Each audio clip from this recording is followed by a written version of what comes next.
잘 듣는 회원님들 안녕하세요. 말 많은 소녀입니다. 반갑습니다. 요즘 저의 일상은 간단해요. 되게 바쁜 거는 마찬가지인데 그냥 똑같은 시간에 일어나고 똑같은 시간에 먹고 틈틈이 운동해주고 좀 일찍 잠들고 자기 전에 일기 써서 우리 서로 기록 모임에 또 기록 인증하고 이렇게 바른 생활, 규칙적인 생활을 하다 보니까 제가 좀 버틸 수 있는 것 같아요. 오히려 힘이 조금 더 생기는 느낌? 아마 대부분의 학생이시거나 직장인이신 분들도 마찬가지일 거예요. 그냥 막 열심히 일했다가 푹 쉬고 이게 불가능하잖아요. 그래서 저는 그냥 개인 사업, 프리랜서로 일을 하지만 직장인만큼은 아니더라도 이렇게 좀 규칙적인 생활 패턴을 지키려고 해요. 살다 보니까 느끼는 게요. 바른 생활이 답이더라고요. 어릴 때 예뻐 보이는 친구들은 그냥 원래 유전자가 뛰어난 친구들 있죠. 그런 친구들이 예뻐 보였거든요. 그런데 지금 예쁜 친구들을 보면 이게 뭐 유전자 뛰어난 친구들이 뭐 관리도 더 잘하면 당연히 더 예쁘겠지만 그냥 꾸준히 피부과 다니고 꾸준히 홈케어하고 음식 조심하고 운동 열심히 하고 과음 안 하고 흡연 안 하고 이렇게 좀 좋은 습관들이 누적된 사람들, 그런 사람들이 외모가 예쁘고요. 책 꾸준히 읽고 또 기록하고 좋은 취미생활로 스트레스 쌓이지 않게 풀어주고 사람들에게 베풀 줄 알고 그런 사람들이 예쁜 내면이 빛을 발하는 것 같아요. 매일매일 규칙적으로 바른 생활을 하는 게 재미가 없어 보이지만 그건 10년 뒤에 나에게 보답을 한다, 이런 걸 깨닫고 있는 요즘입니다. 오늘은 오랜만에 관계에 대한 이야기를 좀 할 거예요. 제가 여태까지 관계에 대한 이야기를 자주 했었죠. 근데 그럴 때마다 했던 이야기가 나쁜 관계에서는 주저하지 않고 탈출을 해야 된다, 이런 이야기를 자주 했었어요. 나쁜 관계라 하면 뭐 여러 가지가 있죠. 뭐 에너지 뱀파이어들도 있을 수 있고 나를 뭐 가스라이팅 하는 사람도 있을 수 있고 매일 성장 없이 똑같은 이야기만 해서 뭔가 시간을 잡아먹는 것 같은 소모적인 관계일 수도 있고 나를 자꾸 평가하고 비난해서 자존감을 깎아먹게 하는 그런 관계일 수도 있어요. 근데 제가 최근에 이런 관계도 되게 나쁜 관계다, 나의 성장을 저해하고 나에게 도움이 될 것이 없는 관계다라고 느끼는 관계가 있는데요. 그건 바로 습관적으로 만나는 도파민 중독 같은 관계입니다. 저에게도 당연히 이렇게 습관적으로 하는 도파민 중독 같은 관계들이 있었어요. 그러니까 첫 번째 관계는 뭐냐면 모이기만 하면 그렇게 남을 욕하는 거예요. 그러니까 얘기를 하다 보면은 이렇게 끼지 않으려고 해도 뭐 저도 좀 가담을 하게 되고 또 뭔가 상대가 이만큼의 정보를 주면은 저도 가만히 있기가 좀 그런 거예요. 약간 나댄병이 있어가지고. 그러니까 이런저런 이야기를 얹다 보면은 결국 집에 와서 생각해 보면은 거기에서 얘기한 거는 남의 나쁜 이야기 혹은 뭐 이렇게 소문들 이런 이야기밖에 없는 거예요. 영어 표현으로 빅마우스라고 하잖아요. 입이 큰 거. 그러니까 입이 싸고 말이 많은 사람을 그렇게 이야기를 하는데 저는 말 많은 소녀지만 그 많은 말 중에 부정적인 말이 많길 바라는 소녀는 아니거든요. 약간 뭐 소녀도 아닌 것 같지만. 그래서 그런 제 자신이 너무 싫어요. 근데 윤여정 씨가 찐천재 홍진경 채널에 나와서 이야기를 하시는데 최하정 씨랑 윤여정 씨 만나면은 막 서로 남 씹으려고 순서를 다툰다는 거예요. 어떨 때는 우리 둘이서 막 서로 누구 씹을 사람이 있는데 막 너무 얘기를 하려고 그래갖고 뭔가 그러니까 그런 게 좀 재미있긴 하잖아요, 사실은. 왜 사람은 남을 씹을 때 재밌을까 이렇게 생각을 해봤는데 이게 결국에는 내가 못나서 그런 것 같아요. 내가 나 자신이 마음에 안 들고 나도 나에게 부족한 구석이 많은 걸 알고 있어요. 근데 이제 그걸 직면하고 내 나쁜 것만 이제 이야기를 하면은 이게 기분이 안 좋잖아요. 뭐 해결을 할 수도 없는데 내 치부만 드러내는 것 같고, 그러니까 그러다 보니까 살짝 나보다 상황이 더 안 좋은 사람 이야기를 이렇게 하게 되면서 나는 그래도 그 정도는 아니야 라는 우월감을 느끼는 것 같아요. 그리고 또 하나는 내 감정을 내가 스스로 처리를 하지 못해서 또 남 험담을 하는 것 같다는 생각이 들었는데요. 예를 들면 내가 뭐 친구 A랑 나쁜 일이 있어요. 그러면 그냥 그 친구한테 직접 말을 해도 되고 아니면 내 스스로 그 기분을 좀 처리를 하면 되잖아요. 근데 그걸 못하니까 남한테 동조를 구하는 거예요. 야, 얘 나쁜 거 맞지? 야, A가 잘못한 거 맞지? 야, A 어떻게 그럴 수 있어? 야, 그렇게까지 할 일은 아니지 않냐? 이런 식으로 이제 동조를 구해서 내가 했던 행동을 합리화를 하고 그러면서 이제 내가 내 감정을 소화한다는 느낌이 드는 거예요. 그러면은 상대방은 보통 동조를 해주잖아요. 아니, 네가 잘못했는데? 이렇게 하면서 또 거기서 싸움이 나고 그걸 이제 또 다른 사람한테 얘기하겠지. 혼자 내 기분을 처리하지 못하고 내 논리가 빈약한 걸 아니까 자꾸 이렇게 험담을 또 하게 되는 것 같더라고요. 제가 생각한 도파민 중독 같은 관계 중에 하나는 이렇게 남을 욕하는 관계. 이런 관계는 정말 하등 좋을 게 없다. 뭐 이제 뭐 또 가끔 사람이 또 어떻게 좋은 말만 하면서 살겠습니까? 너무 억울하고 이럴 때 이렇게 막 동조 잘해주고 그런 친구들 만나면 좋지만 결국에는 내가 더 나은 사람이 되는데 도움이 되는 것 같진 않아요. 그리고 만약에 이런 관계가 필요하다면 정말로 비밀이 보장되고 그리고 이 얘기에서 더 나아가지 않고 약간 딱 여기까지 하고 스트레스 풀고 끝낼 수 있는 그런 믿을 만한 상대여야 한다라는 생각이 들었습니다. 그리고 또 제가 느낀 두 번째 도파민 같은 관계는 뭐냐면은 상대방의 상황이 안 좋은 거예요. 자기 안 좋은 상황에 대해서 이렇게 어려움을 토로하는 그 관계? 저는 이 관계도 이렇게 건강하지 않다는 생각이 들었어요. 뭐 어려움에 처한 어떤 사람이 있어요. 내가 되게 불행한 상황에 처했어요. 그러면 내 이야기를 누군가 들어준다는 것만으로도 되게 힘이 많이 되죠. 근데 같은 이야기도 사실 한두 번 들으면 되게 지치잖아요. 근데 그 지치는 거는 내가 친구로서 참을 수 있어. 그냥 여러 번, 뭐 몇 번이라도 들어줄 수 있어요. 근데 저는 관계가 딱 체한다고 해야 되나? 그 걸리는 순간이 뭐였냐면은 상대방이 나의 고생, 나의 노고, 나의 인내를 인정해주지 않는다고 느꼈을 때인 것 같아요. 오늘도 또 책 이야기를 하게 되는데 결국 원하는 대로 이루어질 거야 라는 책입니다. 여기에 이제 이런 내용이 나와요. 운의 알고리즘이라는 책에는 열심히 살지만 안 풀리는 사람들의 공통점 중에 쓸데없는 연민이 있는 경우가 있다고 했다. 본인도 힘들면서 더 힘든 이에게 연민을 느끼고 그렇다 보니 주변에 안색이 좋지 않은 사람들만 남는다는 것이다. 부정적 감정이 내재된 사람들에게 도움을 주면 고마워하기보다 오히려 원망한다는 내용이었다. 원수인데 귀인인 줄 알고 대접을 하다 보면은 내 주변에 원수들로 가득하다는 거예요. 그러니까 내 상황이 뭐 여유가 있으면 얼마든 도와줄 수 있는데 나도 넉넉하지 않으면서 남을 자꾸 도와주는 건 서로에게 도움될 게 없다는 거죠. 이미 상황이 되게 힘든 사람을 이렇게 딱 도와주면 뭔가 이렇게 오아시스를 만난 것처럼 되게 반갑고 막 살 것 같다 이렇게 느낄 것 같지만 사실은 더 도와주지. 이거밖에 안 도와주네? 이런 식으로 오히려 원망을 하는 경우가 많다는 걸 저도 깨달았어요. 이어서 책을 좀 읽어드리면 내 딴에는 최선을 다해 도와줬지만 슬프게도 내 마음이 충분하지 않다고 생각했던 관계들이 떠올랐다. 이내 내가 그들을 도운 이유조차 순수하지 않았을지도 모른다는 생각도 들었다. 전부는 아니지만 마음 한편에는 그들의 어려움에 내가 보탬이 될 수 있다는 효능감과 그래도 내 상황이 조금 더 낫다는 우월감이 있지 않았을까 싶다. 나는 그 사람들이 아닌 나를 위해 도운 것이다. 그랬기 때문에 상대방이 고마워하지 않으면 속상했고 예전만 못한 사이가 돼버리곤 했다. 어려운 상황에 있는 사람과의 관계가 다 나쁘다. 그리고 내가 그 사람보다 뭐 우월한 걸 확인하는 관계니까 도파민 중독이다. 이렇게 이야기를 하는 게 좀 너무 정없는 사람처럼 느껴질 수도 있지만 사실 사람이 그래요. 남의 안 좋은 일에는 되게 도와주기가 쉽거든요. 남의 슬픔에는 잘 공감해주기가 쉬워요. 근데 남이 잘 된 거는 오히려 좀 축하해주기가 어려운 그 마음 뭔지 아시죠? 왜냐면 좀 비참한 내 상황이 자꾸 보이고 이 아이보다 못한 내가 좀 뭔가 더 못난 것 같고 그런 열패감이 느껴져가지고 자기보다 못하다고 느끼는 사람들 사이에서 막 군림하고 이런 게 사람으로서 멋있는 사람인가요? 저는 아닌 것 같아요. 그래서 뭔가 자꾸만 내가 얘한테 막 가르치려고 하고 교정하려고 하고 얘를 바꾸려고 하고 이런 관계가 오히려 저는 그 안에서 저의 뭔가 우월함을 느끼려고 하고 저의 힘든 상황을 잊으려고 하는 그런 저의 못난 모습을 보기 때문에 이게 그래서 도파민 중독같이 느껴졌어요. 뭐 완전 뭐 끊고 손절하라 뭐 이런 건 아니지만 좀 너무 이렇게 습관적으로 만나거나 자주 보거나 영향을 많이 받거나 그런 거는 좀 경계를 해야 되겠다 이런 것들을 요즘 많이 느끼고 있습니다. 얼마 전에 저의 기록 모임에서 문장을 완성해보는 그런 미션을 했어요. 근데 여기에 나는 보통 이런 사람들과 어울리는 편이다 라는 문장이 있었는데요. 제가 여기에 나는 보통 함께 성장해 나가고 싶은 사람들과 어울리는 편이다 라고 썼더라고요. 제가 지난주에도 사람을 정말 많이 만났습니다. 먼 거리를 운전해서 왔다 갔다 하고 그런 와중에도 너무 지치지가 않는 거예요.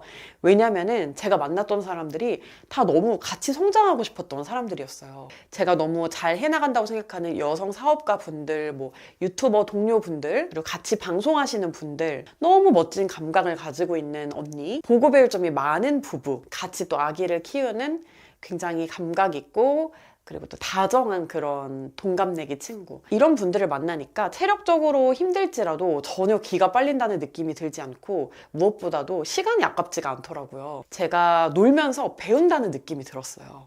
저는 그냥 그렇게 생각해요. 상황이 나쁘다고 해서, 그리고 그 사람이 뭐 현재 뭐 사회적으로 좀 못 나간다고 해서 그 사람한테 배울 점이 없다고 생각하진 않아요. 근데 지금의 나에게 필요한 배움이 있는 거잖아요.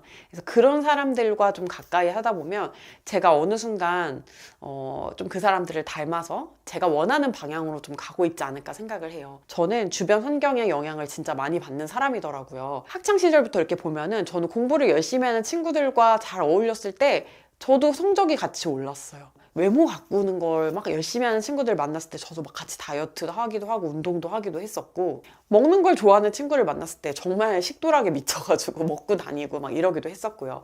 술 좋아하는 친구들 만났을 때는 술 진짜 자주 마시고, 이런 식으로 주변에 누가 있는지에 따라서 제 삶이 좀 달라지더라고요. 너무 좋은 게, 전 환경만 잘 세팅하면 그럼 전 제가 원하는 방향으로 갈 수 있다는 말도 되는 거잖아요. 어떤 사람들 주변에 있으면 제가 되게 나쁜 사람이 되거든요.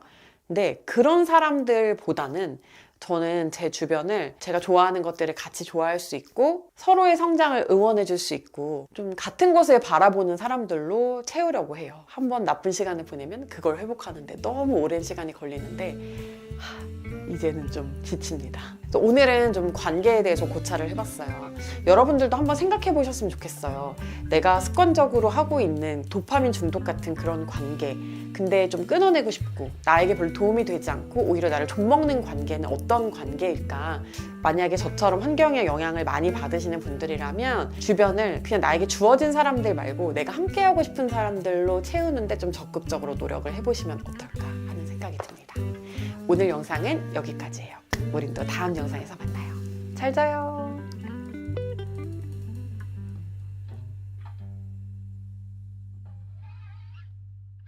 잘 듣는 회원님들 안녕하세요. 말 많은 소녀입니다. 반갑습니다.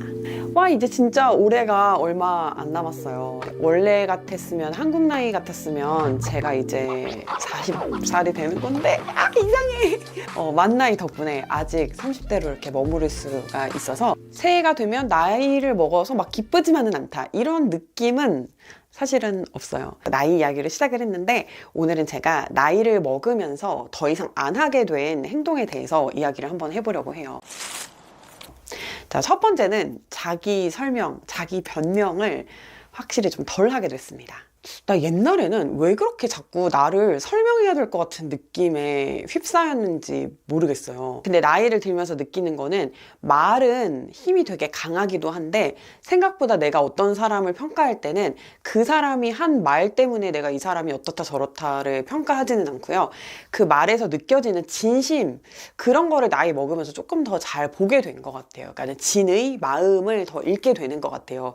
그러다 보니까 어떤 사람이 자기를 이렇게 어떤 말로 설명을 하는지 그거보다는 그냥 그 사람에게 묻어있는 뭐 생활 습관이라든가 태도, 그리고 그 사람이 걸어온 길, 사는 모습, 이제 이런 거를 보면서 저 사람의 말보다는 저 사람의 행동을 보고 내가 저 사람이 어떤 사람인지를 알게 되는구나. 이제 이거를 알다 보니까 저도 뭔가 지나치게 포장하거나 뭐 설명하는 그런 말들을 잘 안 하게 되더라고요. 결국에 사람 관계에 있어서 진짜는 드러나더라고요. 그런 말이 있잖아요. 사랑은 무성영화처럼 보라고. 그 사람이 하는 말의 오디오를 끄고 그 사람의 행동을 보면은 이 사람의 마음이 진짜인지를 알 수 있다. 근데 그게 꼭 사랑이라는 관계에만 국한되는 말이 아니라 그 사람이 어떤 사람인지 알아볼 때도 저는 무성영화 같이 판단을 하고 있다고 생각해요, 다들. 그러다 보니까 제가 말을 조금 투박하게 하거나 뭐 직설적으로 하거나 그러더라도 시간이 지나면은 이 사람이 내 진심을 알아주겠지. 진짜 내가 어떤 사람인지는 이 사람이 제대로 보려고만 하면 알아주겠지. 말보다는 행동으로 보여주면 된다. 이렇게 생각을 하는 게 인간관계가 편해지는 비결이에요. 두 번째, 또 나이 들어서 되게 안 하는 것 중에 하나가 과음인 것 같아요. 가끔은 물론 과음합니다. 어릴 때, 젊을 때만큼 이렇게 술을 잘 소화시킬 수 있는 소화력이라던가 이런 체력적인 부분이 따라주지 않는 것도 있는데 그보다 술을 좀 과음을 많이 안 하게 되는 이유가 좀 두 가지 정도가 있어요. 그냥 하나는 저는 술 먹은 다음날 내가 전날 무슨 말 했지? 아, 그 말 내가 왜 했지? 아, 이렇게 주접을 떨었지? 아, 막 이러면서 후회가 되게 많이 되는 거예요. 그런데 어디에서 그런 글을 봤어요. 술을 마시면 사람이 후회를 하게끔 만드는 그런 호르몬이 나온대요. 그래서 별로 후회할 일이 아니더라도 후회가 된다는 거예요. 그래서 그 말을 듣고 어찌나 안심이었던지. 아, 내가 어제 진짜 이상한 짓을 한 게 아니라 다들 술김이어서 그냥 그러고 넘어갔을 건데 그냥 후회하는 호르몬이 나와서 내가 지금 후회를 하는 거다. 약간 이렇게 정신승리를 하고 넘어가기도 했었는데 어쨌든 이제 뭔가 나이를 먹으면서 별로 안 친한 사람이랑 뭐 술을 마실 때도 있고 다시 만회할 기회가 없는 사람들과 술을 마실 때도 있고 그러니까는 실수를 하면 안 된다. 이런 생각이 들고 그리고 실수를 했을 때 그 찝찝함과 그 정말 너무 그 후회되는 그 마음이 너무 싫어서 그래서 좀 과음까지는 그렇게 안 가게 되는 것 같아요. 그리고 두 번째는 좀 체력이랑도 물론 연관이 있는 말이지만 저는 너무 중요하게 생각하는 게 매일 온전한 하루를 사는 게 너무 중요해요. 뭔가 균일하고 일정하고 안정적인 상황을 계속 유지를 하는 게 제 업무 성취도든 관계든에서든 항상 너무 중요하다는 거를 알게 됐어요. 그러니까 몸이 마음과 생활에 미치는 영향이 생각보다 너무 큰 거예요. 그래서 매일 좀 일정한 컨디션을 유지하고 싶어서 또 그렇게 해야 돼서 그렇게 또 과음을 하지 않는 것 그게 또 좀 달라진 점이에요. 세 번째, 나이가 들어서 점점 더 하지 않게 되는 것 중에 하나는 싸움이에요. 제가 성향상 뭐 엄청 쌈딱이거나 막 약간 그런 사람은 아니거든요. 그래도 무조건 어떤 상황에서든 다 참거나 그러는 성향도 또 아니에요. 사회생활을 하다 보면은 당연히 부딪히는 사람들 있잖아요. 그 사람의 감정이 폭발하고 커지면 저도 같이 목소리가 높아지고 감정이 폭발하고 그래서 뭐 부딪히는 사람이 그래도 있긴 있었었거든요. 근데 나이가 들면서부터는 그냥 좀 참는 게 습관이 된 것 같아요. 이렇게 생각하실 수 있어요. 내가 할 말도 다 못하고 너무 답답하고 특히 조금 참는 성향이신 분들은 그런 자신의 성격을 되게 싫어하시더라고요. 저의 또 절친 중에 누가 나쁘게 말해도 거기에 똑같이 대응하지 않고 되게 참는 친구가 있어요. 근데 그 친구가 당연히 자기 그런 성향이 너무 싫다. 당당하게 자기가 하고 싶은 말 하고 싶다라고 이야기를 했는데 예전에는 저도 그래 좀 너도 어디 가서 네가 할 말 좀 하고 살았으면 좋겠다 이렇게 말을 했지만 제가 그 친구를 이렇게 10년 넘게 지켜보면서 느낀 거는 결국 승자는 이 사람인 거예요.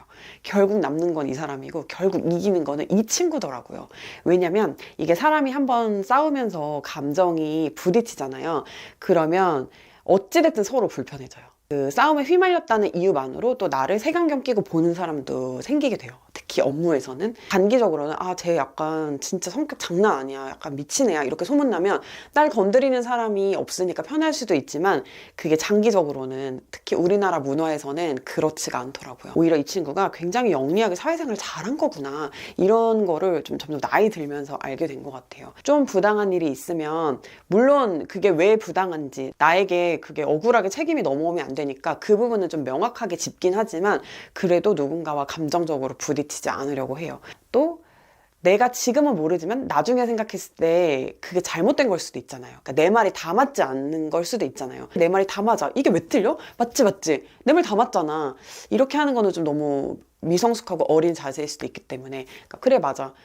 안 싸우는 게 이기는 거야. 그리고 내가 잘못됐을 수도 있어. 저 사람은 또 저 사람 입장이 있을 수도 있어. 세상을 보는 눈, 이해하는 눈이 약간은 넓어지면서 이렇게 누군가와 부딪히는 거 그런 거는 정말 많이 안 하게 되더라고요. 그리고 또 나이가 들면서 안 하게 되는 것 중에 하나가 다른 사람의 평가에 조금 덜 흔들리게 돼요. 이거는 개인차가 좀 있을 수도 있는데 저 같은 경우는 뭐 예전 영상에서도 제가 이야기를 했지만 저는 성취욕, 성장 욕구가 되게 강한 사람이기 때문에 칭찬보다는 남의 비판에 더 귀를 기울이는 편이었어요. 근데 뭘 느끼게 됐냐면 저도 남에게 뭐 어떤 조언을 해주거나 이야기를 해줄 때 물론 제가 뭐 현명한 이야기를 해서 도움이 될 수도 있지만 그냥 생각을 되게 얕게 하고 이야기를 하는 경우가 많거든요. 내 일처럼까지 깊게 생각은 안 하거든요. 그러다 보니까 남들도 나에게 해주는 말이 진심으로 위하는 말일 수는 있어도 가장 현답이지는 않을 수 있다. 이런 깨달음이 왔어요. 뭐 남의 평가를 귀 기울여 듣긴 하지만 그거에 따라서 아주 중요한 선택을 하지는 않게 됐어요. 그만큼 저 남에 대해서 조언해주거나 이야기할 때 조금 더 말 아끼게 되고 조심스러워지는 거, 그런 거 좀 달라진 점인 것 같아요. 그리고 마지막으로 달라진 점은 인연을 굉장히 소중하게 생각하게 되더라고요. 저는 어릴 때는 좀 이런 게 있었어요. 약간 리셋 증후군 같은 게 있어서 내가 지금 알고 있는 사람들, 내가 뭔가 뭐 환경이 달라지거나 상황이 달라지면 다 모르는 사람이 될 수도 있다. 그러니까 이 사람들과의 관계보다는 그냥 내가 내 인생을 열심히 사는 게 더 중요하지 않을까? 이렇게 생각을 했었고, 뭐 친구도 뭐 있다가도 없는 거고 없다가도 있는 거고 꼭 얘네랑 내가 뭐 영원히 가리라는 법은 없잖아, 이렇게 좀 가볍게 생각을 했었던 것 같아요. 근데 물론 그래서 제가 인간관계에 덜 스트레스를 받은 것도 있긴 있었지만, 나이가 들면서 느끼는 거는 뭐냐면, 내가 이미 성장을 했을 때, 내가 어느 정도 사회적인 지위나 뭐 사회적인 뭐 위치를 가지고 있을 때 만나는 사람보다는 내가 정말 아무것도 없을 때 만났던 사람들이 얼마나 소중했는가, 이런 거를 좀 알게 되는 것 같아요. 그리고 어느 정도 삶이 비슷한 패턴으로 움직이고 안정이 되고 나니까 다들 막 취직하고 막 일하고 뭐 애기 낳고 막 이러다 막 바빠가지고 연락 못했던 친구들이 이제 조금씩 다시 이렇게 리유니언이 되는 그런 느낌이 있거든요.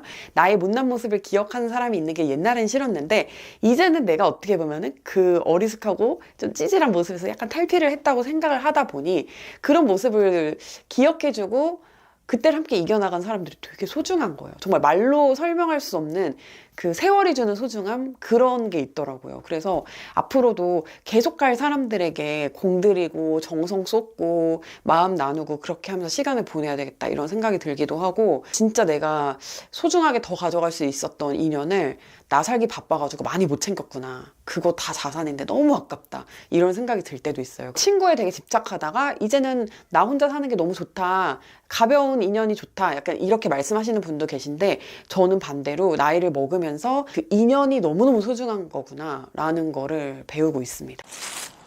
그리고 또 나이 먹으면서 변화된 것 중에 가장 또 좋은 건데요, 세월이 주는 선물은 내가 나를 너무 좋아하게 돼요. 그러니까 어릴 때는 어떤 완벽한 기준치가 있고 거기에 미달되는 내가 너무 못마땅했거든요. 나 더 해야 되는데, 더 할 수 있는데 왜 이거밖에 안 될까 하면서 항상 좀 자책을 많이 했었어요. 근데 나이가 들면서는 그냥 좀 받아들이게 돼요. 아, 그냥 내가 원래 이런 사람이구나. 그래, 강아지도 그렇게 종류가 많고 다 다르게 생기고 체질도 다르고 뭐 걸리는 병도 다 좀 종마다 다 다르잖아요, 그게. 근데 사람이라고 다를까? 사람도 어느 정도 내가 타고난 한계가 있구나. 그러니까 무한한 가능성도 물론 있지만 타고난 한계도 같이 존재하는 게 인간이구나. 내가 타고난 것들, 그런 거에 대해서 엄청 감사하게 되고, 그리고 힘든 시간도 많이 보냈고, 그리고 좋은 시간도 되게 많았잖아요. 근데 다시 생각해봐도 돌아가기 싫은 힘든 순간들도 있잖아요, 누구나의 인생에서. 근데 그걸 견뎌내고 살아주고 이렇게 버텨낸 내가 좀 너무 기특한 거예요. 딱 그 기특함이라는 표현이 맞는 것 같아요. 그냥 요즘에 그런 척하는 어린 친구들 되게 많대요. 이렇게 뭐 카드뉴스 같은 거 봤는데, 뭐 금수저인 척, 뭐 원래 예쁜 척, 원래 날씬한 척, 원래 똑똑한 척, 원래 타고난 거 되게 좋은 척 하는 사람들 되게 많고, 그러지 못하면 내가 뭔가 하자 있게 태어난 인간인 것처럼 느끼는 친구들이 되게 많다는 거예요. 제가 그렇게 많이 산 건 아니지만 그래도 이렇게 한 뭐 40년, 38년 이렇게 살아오면서 제가 느끼는 거는, 사람은 고난과 어려움을 겪어야 그래야 넓어지는 부분이 있어요. 그게 나쁘게 작용을 하면 사람이 독해지고 오히려 막 소시오패스처럼 될 수도 있지만, 대부분의 사람에게 고난과 역경은 사람을 깊어지게 만드는 것 같아요. 세상 물정 아무것도 모르고 그냥 나 다 좋게만 살았어, 이게 부러운가요, 여러분? 약간 부러운 것 같기도 하고 내 인생을 파괴시킬 만큼의 불행이 아니라면은, 그렇다면은 고난과 역경은 분명히 선물을 같이 주는 것 같아요. 그래서 너무 내가 완벽하지 못한 조건을 타고났다라는 거에 집착하기보다는 내가 내 삶에서 읽을 수 있는 거, 내가 바꿔나갈 수 있는 거에 더 집중을 하면 더 좋을 것 같아요. 저는 운명을 믿는데, 운명이 딱 정해져 있다기보다는 저는 신이 네 맘대로 한번 살아봐라, 이 운명이라는 걸 내가 선물로 줄게, 어떻게 될지 나는 알고 있는데 너는 모르잖아, 그러니까 네 맘대로 한번 써봐, 이렇게 선물을 준 거라고 생각을 해요. 그래서 앞으로 남은 운명도 제가 되게 재밌게 써나가고 싶거든요. 얼마 전에 이제 인스타그램을 보다가 내년엔 좀 더 주어진 삶을 사랑하는 한 해를 보내셨으면, 이렇게 써주셨는데 그 말이 저는 엄청 좋더라고요. 그러니까 나에게 주어진 역할, 나에게 주어진 일들을 나 왜 이렇게밖에 못 사나, 나 왜 이걸 해야 되지? 라고 생각하기보다는 그걸 조금 더 사랑하면서 잘 해 나갈 수 있는 방법을 생각하는 한 해가 됐으면 개인적으로 그렇게 생각을 하면서 한 해를 마무리하려고 합니다. 잘 듣는 회원님들 올해도 정말 너무너무 고생 많으셨어요. 내 이야기를 들어줄 수 있는 사람이 있다는 거는 정말 이게 말로 표현할 수 없는 위로예요. 그래서 제가 또 한 해를 잘 이렇게 나고 마무리를 할 수 있는 것 같고 내년에도 잘 부탁드릴게요. 그럼 여러분 모두 잘 자요. 잘 듣는 회원님들 안녕하세요. 말 많은 소녀입니다. 반갑습니다. 오늘은 제가 사회생활을 하면서 진짜 후회하는 것들에 대해서 이야기를 해보려고 해요. 제가 얼마 전부터 제 인생 자서전처럼 그걸 스토리에 이렇게 이야기를 풀고 있는데 거기에 너무 반응이 뜨거워서 깜짝 놀라고 있습니다.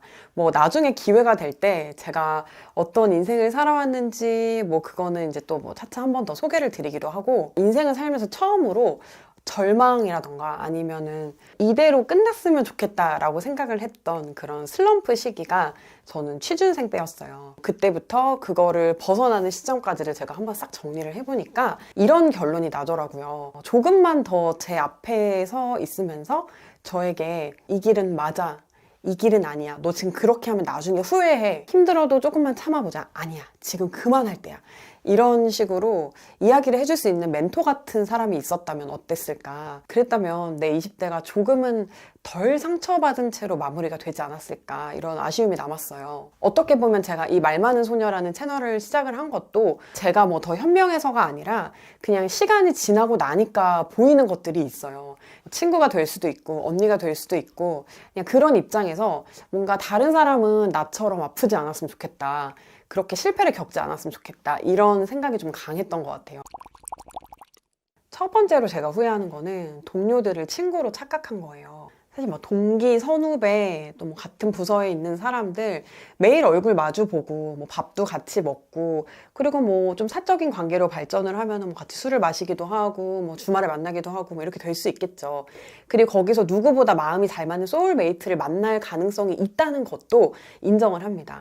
하지만 그냥 기본적으로 일하는 관계는 사적으로 끌어들이지 않는 게 더 좋은 것 같아요. 일도 있고 사적인 부분도 있어야 양쪽에서의 성장이 이렇게 맞물리면서 내가 더 크게 성장을 하게 되는 건데 그냥 계속 똑같은 그 물에서만 놀면은 그냥 항상 좀 고인물이 되는 것 같아요. 그래서 개인적인 성장을 위해서 관계에 있어서 공과 사를 구분하는 거 되게 중요한 것 같고요. 그보다 더 친구와 동료, 그러니까 일하는 관계를 개인적인 관계로 끌어들이지 않아야 하는 이유는 그렇게 하면 일을 잘 못할 수밖에 없어요. 같이 협업을 할 수도 있고 뭐 경쟁 관계가 될 수도 있어요. 근데 협업을 하는 경우에 뭐 사이가 좋아져서 그게 일로도 더 잘 풀리고 이렇게 될 수도 있지만 보통은 일에서 적당히 선을 긋고 거절해야 되는 부분을 관계 때문에 그렇게 하지 못하는 경우가 많죠. 저도 그런 경우 되게 많았어요. 분명히 제 커리어를 생각하면 안 해야 되는 일인데 이 사람과의 관계를 생각하면은 그냥 한번 눈 감고 해주게 되는 거 있잖아요. 근데 그런 것들이 사실 제 커리어를 굉장히 많이 망쳤거든요. 그렇다고 해서 내가 사정을 봐주거나 일을 더 해주거나 그런 걸 상대가 고맙게 생각하지도 않아요. 상대방은 뭔가 기회를 줬다고 생각할 수도 있고 아니면은 내가 당연한 요구를 했고 제가 들어주는 건 당연하다 이렇게 생각을 할 수도 있는 거예요. 내가 내 커리어를 희생하면서 도와준 거를 알아주거나 고마워하는 사람이 생각보다 되게 많지 않더라고요. 그래서 그렇게 되면 저도 상대방에 대해서 좀 억하심정이 생기는 거예요. 그러면 결국 이게 안 들어줬으면 관계는 유지가 될 수 있는 부분도 들어주면서 일도 망치고 관계도 망치게 되는 거죠. 친구 사이에 돈 빌려주다가 사이 갈라지는 거 그거랑 좀 비슷한 느낌인 것 같아요. 다른 분들은 어떤지 모르겠는데 제 경우는 인정에 이끌려서 하거나 그냥 좋은 게 좋은 거지 라고 해서 했던 경우가 저한테 좋게 끝나는 경우가 많지 않았어요. 그리고 이게 경쟁하는 관계일 때 동료를 친구로 생각을 한 경우에 상처받는 일이 분명히 생깁니다. 그냥 둘이 서로가 뭘 잘못해서가 아니라 그냥 뭐 한 자리를 가지고 싸워야 되는 경우도 있을 수 있고 이 사람한테 좋은 만큼 나에게는 엄청 안 좋은 일이 될 수도 있는 거거든요. 일이라는 게 그렇잖아요. 그럴 때 내가 그냥 정정당당하게 경쟁을 하는 게 저는 마음이 좀 불편하더라고요. 친구인데? 이렇게 매정하게? 애시당초 친구라고 생각 안 하고 같이 일하는 사이라고 생각했으면 별로 감정 상하지 않은 일들도 친구라고 생각을 하니까 마음 상하고 섭섭하고 그런 일이 생기더라고요. 그게 또 일하러 가기 싫은 마음으로 발전을 하고 또 다른 사람과의 관계에 있어서도 이 사람 얘기 나올 때 되게 껄끄럽게 되고 그러면 나는 인간관계에서 좀 감정적으로 대하는 사람? 그런 이미지를 또 다른 사람한테 줄 수도 있는 것 같아요. 그리고 동료를 친구로 착각했던 저의 과거를 떠올려 보면은 상대방의 입장에서는 되게 부담스럽거나 좀 황당할 수 있었을 것 같아요. 나는 그냥 얘랑 일하는 사이까지만 지내고 싶은데 자꾸 내 사적인 영역으로 이렇게 막 들어오려고 하고 사적인 거 질문하고 뭐 자기의 사적인 거 막 이렇게 이야기를 하고 그런 사람 좀 불편할 수 있잖아요. 제가 직장 동료들끼리도 되게 사적으로 잘 지내는 그런 조직에서 사회생활을 시작해서 그런 것도 있었고, 실제로 저는 같이 일하는 친구들이 다 너무 멋있고 좋았어요. 그래서 그냥 되게 친해지고 싶었던 건데 그게 상대 입장에서는 똑같은 마음이 아니었을 수도 있겠다는 생각이 들어요. 그래서 이 자리를 빌어서 저의 지난 동료분들 너무 죄송하고요. 들이대서 미안하고요. 초반에 제가 이렇게 들이대다가 약간 이 사람들이 반응이 좀 뜨뜻미지근하니까 한 발짝이 아니라 한 10발짝 정도 뒤로 물러섰어요. 나중에는 막 회식 자리도 안 가고 관계를 돈독하게 하는 어떤 행위에도 적극적으로 나서지 않았던 것 같아요. 약간 협동심이 부족하다? 그런 식으로 또 평가를 받았을 수 있을 것 같고요. 직장을 뭐 한두 달 다닐 게 아니잖아요. 몇 년 다닐 거잖아요. 이 사람이랑 어떻게 될지 모르고 또 내가 어떤 입장에 처할지 모르는 거예요. 그러니까 불편할 수 있는 사이에서는 어느 정도 적당한 거리를 두는 게 건강할 것 같습니다. 보통 사람들을 보면은 퇴사하는 이유가 뭐 자기 발전이 되지 않아서 뭐 근무 조건이 나빠서 뭐 이런 것도 있지만 그냥 사람들이 너무 싫고 관계가 싫어서가 되게 많거든요. 소중한 나의 회사, 소중한 나의 커리어를 사람 관계를 잘못해서 지옥으로 만들어 버리면 안 되잖아요. 그리고 두 번째로 후회되는 건 누군가 저에게 기회를 줄 거라고 생각하고 기다리고 있었던 일이에요. 제가 되게 이상한 피해의식 같은 게 있었던 것 같은데 뭐냐면 저는 했던 일 자체가 어떤 다른 사람이 저를 선택을 해줘야 같이 이제 일을 할 수 있는, 그러니까 일을 좀 기다리고 있는 입장이었어요. 그때 이제 뭐 저를 사람들이 많이 택해주고 이럴 때는 별로 상관이 없었지만 저를 사람이 택해주지 않을 때도 있잖아요. 그럴 때 내가 모르는 일이 막 뒤에서 벌어지고 있어가지고 내가 어떤 구설수의 주인공이 됐나 보다. 그래서 내가 오해를 받아가지고 저 사람들이 날 미워해서 나랑 같이 일을 하지 않으려고 하나 보다. 이런 생각을 했던 것 같아요. 뭐 물론 일면 맞을 수도 있지만 사실 지금 지나고 생각을 해보면은 그냥 그 사람들은 저의 존재를 잊었던 거예요. 왜냐? 적극적으로 내가 나랑 같이 일해달라고 어필을 하지 않았으니까.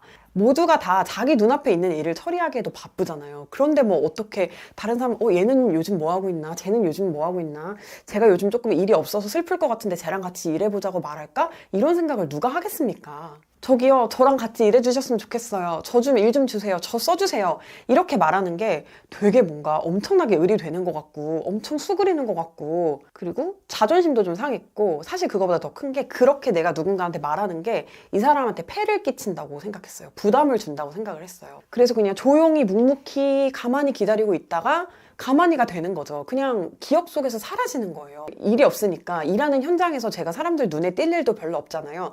근데 그러다가 뭐 누군가를 뭐 엘리베이터에서 만나거나 식당에서 만나거나 하면은 어머, 너 아직 회사 다니고 있었니? 어머, 너 아직 너 여기 있었니? 이런 반응을 보이는 거예요. 그래서 사람들은 나를 미워하는 게 아니라 그냥 내 존재를 잊고 있었구나. 왜냐? 내가 그냥 가만히 있었으니까. 내가 저 여기 있어요. 저 일 좀 시켜주세요. 이렇게 했어도 시켜줄까 말까 한 일을 그냥 가만히 있으니까 퇴사했나? 그만뒀나? 그냥 저라는 사람의 존재를 잊었던 거죠. 제가 다시 그때로 돌아간다면 저는 조금 자존심이 상하더라도 저 일 좀 주세요. 저 이런 거 할 수 있어요. 저 이런 거 한 번만 시켜봐 주시면 안 돼요? 이렇게 이야기를 할 것 같아요. 자존심 상하면 어때요? 내 커리어가 더 중요한 걸. 괜한 피해의식에 빠져서 나의 소중한 일을 망쳐버리는 거, 그건 정말 다시 안 할 것 같아요. 제가 다시 회사 생활을 한다면 전 정말 자기 관리를 열심히 할 것 같습니다.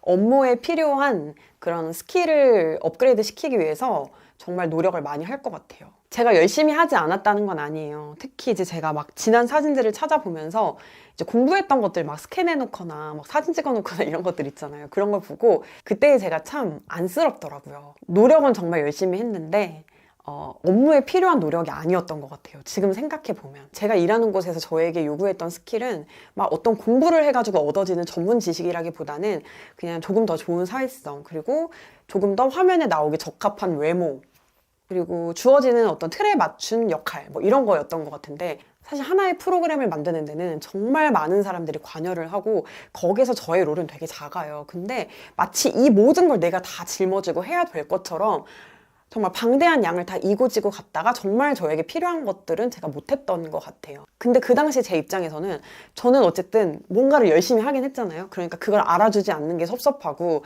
나에게 어떤 정해진 롤만 자꾸 주는 게 너무 섭섭하고 뭔가 막 못했다고 타박을 받으면 아니 내가 이렇게 열심히 하는데 막 이러면서 그러니까 A를 요구했는데 내가 B도 했잖아 이러면서 이렇게 좀 뭔가 억울한 마음이 드는 그런 일들이 자주 있었던 것 같아요. 지금 돌아간다면 정말 같은 시간과 같은 노력으로 내가 업무에 필요한 그 부분에 대해서 공부를 하고 그 외의 시간, 그걸 하고 나서 남는 시간에 제가 더 해보고 싶은 것들을 도전을 해볼 것 같아요.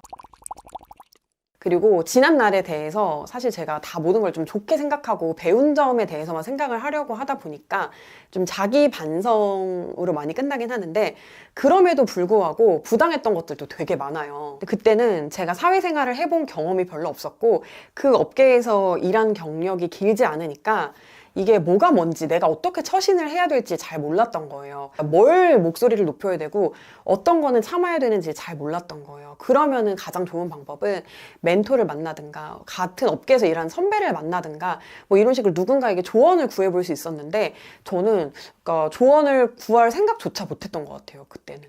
그래서 이 상황은 나만 이해할 수 있고 나만의 특수한 상황이야 라고 생각을 하고 아마 누군가가 저한테 말을 했어도 제가 귀를 닫았을 수도 있어요. 그리고 그냥 혼자 끙끙 앓고 그 당시 제 머리로 최선이라고 생각을 했던 방법대로 했는데 지금 와서 생각해보면 아 그때 누구한테 한 번이라도 물어볼 걸. 비슷한 일을 하는 사람한테 이럴 땐 어떻게 해야 되는 거냐고 한 번이라도 진짜 물어볼 걸 하는 후회가 정말 많이 들더라고요. 만약에 나에게 어떤 어려운 일이 생겼을 때 그런 거를 좀 터놓고 물어볼 수 있는 선배만 한 명 있었다면은 내가 그 당시 그렇게 힘들진 않았을 것 같고 어쩌면 그 업을 또 그렇게 싫어하지 않았을 수도 있겠다는 생각이 들어요. 매사 모든 거를 남한테 물어보고 남의 의견에만 기대서 결정을 하는 거는 좀 잘못된 태도지만 내가 이게 처음이고 정말 너무 모를 때는 그냥 한두 명한테라도 조금 물어봤으면 참 좋았을 텐데 이게 참 후회가 많이 되더라고요. 그리고 마지막으로 후회되는 거는 내가 했던 일들을 조금 더 잘 정리를 해둘 걸 하는 후회가 돼요. 나는 여기를 그만두고 나면 다시는 이 업계에서 일을 안 할 거다. 그때는 이렇게 생각을 했었어요. 그래서 제가 이런 자료들이라든가 뭐 저의 성과라든가 이런 거 모아놓지 않았거든요. 근데 지금 와서 보니까 그걸 또 쓸 때가 있는 거예요. 어디에 뭐 제출하거나 뭐 다음 커리어에 필요한 게 아니더라도 그냥 그게 내 인생의 궤적이잖아요. 근데 그런 것들을 하나도 보관하고 있지 않은 것들이 아쉬워요. 지금 다시는 난 뒤도 안 볼 거야 라는 생각이 들더라도 그 되게 지금 순간적으로 여러분의 생각일 수 있거든요.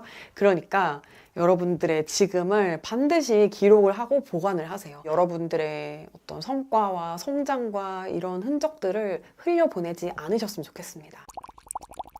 제가 제 삶을 되돌아보면서 이렇게 사진 같은 것도 다시 찾아보고 그때 기록들도 다시 찾아보고 이렇게 하니까 아직도 막 손발이 떨릴 정도로 힘들고 공포스러운 기억 그런 것들도 떠오르기도 하고 그리고 참 그때 나에게 모질게 했던 사람들한테 되게 묻고 싶은 거예요. 꼭 저한테 그렇게까지 하셨어야 됐나요? 이런 걸 물어보고 싶은 순간도 되게 많았어요. 근데 그분들도 되돌아보면은 다 저처럼 후회를 하실 것 같아요. 그때 그 사람들이 저한테 그렇게 할 수밖에 없었던 이유, 그리고 제가 누군가에게 모질게 할 수밖에 없었던 이유는 그 상황에서의 그게 나의 최선이었던 것 같아요. 그렇게 생각을 하니까 또 많은 상처들이 굳이 더 이상 상처로 가져갈 필요가 없겠다. 이제는 조금 아물어질 때도 됐다 이런 마음이 들기도 했고요. 그리고 모두가 매 순간에 정말 다 좋은 사람이고 일을 다 잘하고 다 최선일 수 없잖아요. 흑역사가 있었기 때문에 성장을 할 수 있었던 거고 또 내가 기억하는 누군가의 모습도 그냥 그 사람의 최악의 모습일 수 있는 거고 그래서 스스로 지난날의 나도 그래 너는 그때 최선이었어. 사람이 늘 잘할 수 없잖아. 그리고 더 성장했으면 돼. 이렇게 좀 용서를 해주게 되더라고요. 다른 사람도 용서해주게 되고요. 여러분 있잖아요. 일은 내가 뭐 잘하든 못하든 내 삶에 되게 많은 부분을 차지하는 거잖아요. 그냥 시간적으로만 봐도 내가 일하는 시간이 되게 많잖아요. 하루 중에. 그 일을 사랑하지 않고 함께 일하는 사람을 사랑하지 않으면 하루에 뭐 3분의 1 정도를 고통으로 보내야 되는 거예요. 그러니까 너무 지옥 같고 나쁜 데 계시다면 여러분 빨리 나와서 행복한 곳을 찾아가셔야 되고요. 그리고 지금 있는 곳에서 내가 바꿔볼 수 있는 여지가 있다면 용기를 내서 내 거라고 생각하고 이 회사는 내 게 아니지만 커리어는 내 거잖아요. 그런 마음으로 조금 더 적극적으로 변화를 모색해 보셨으면 좋겠습니다. 오늘 영상은 여기까지고요. 우린 또 다음 영상에서 만나요. 안녕.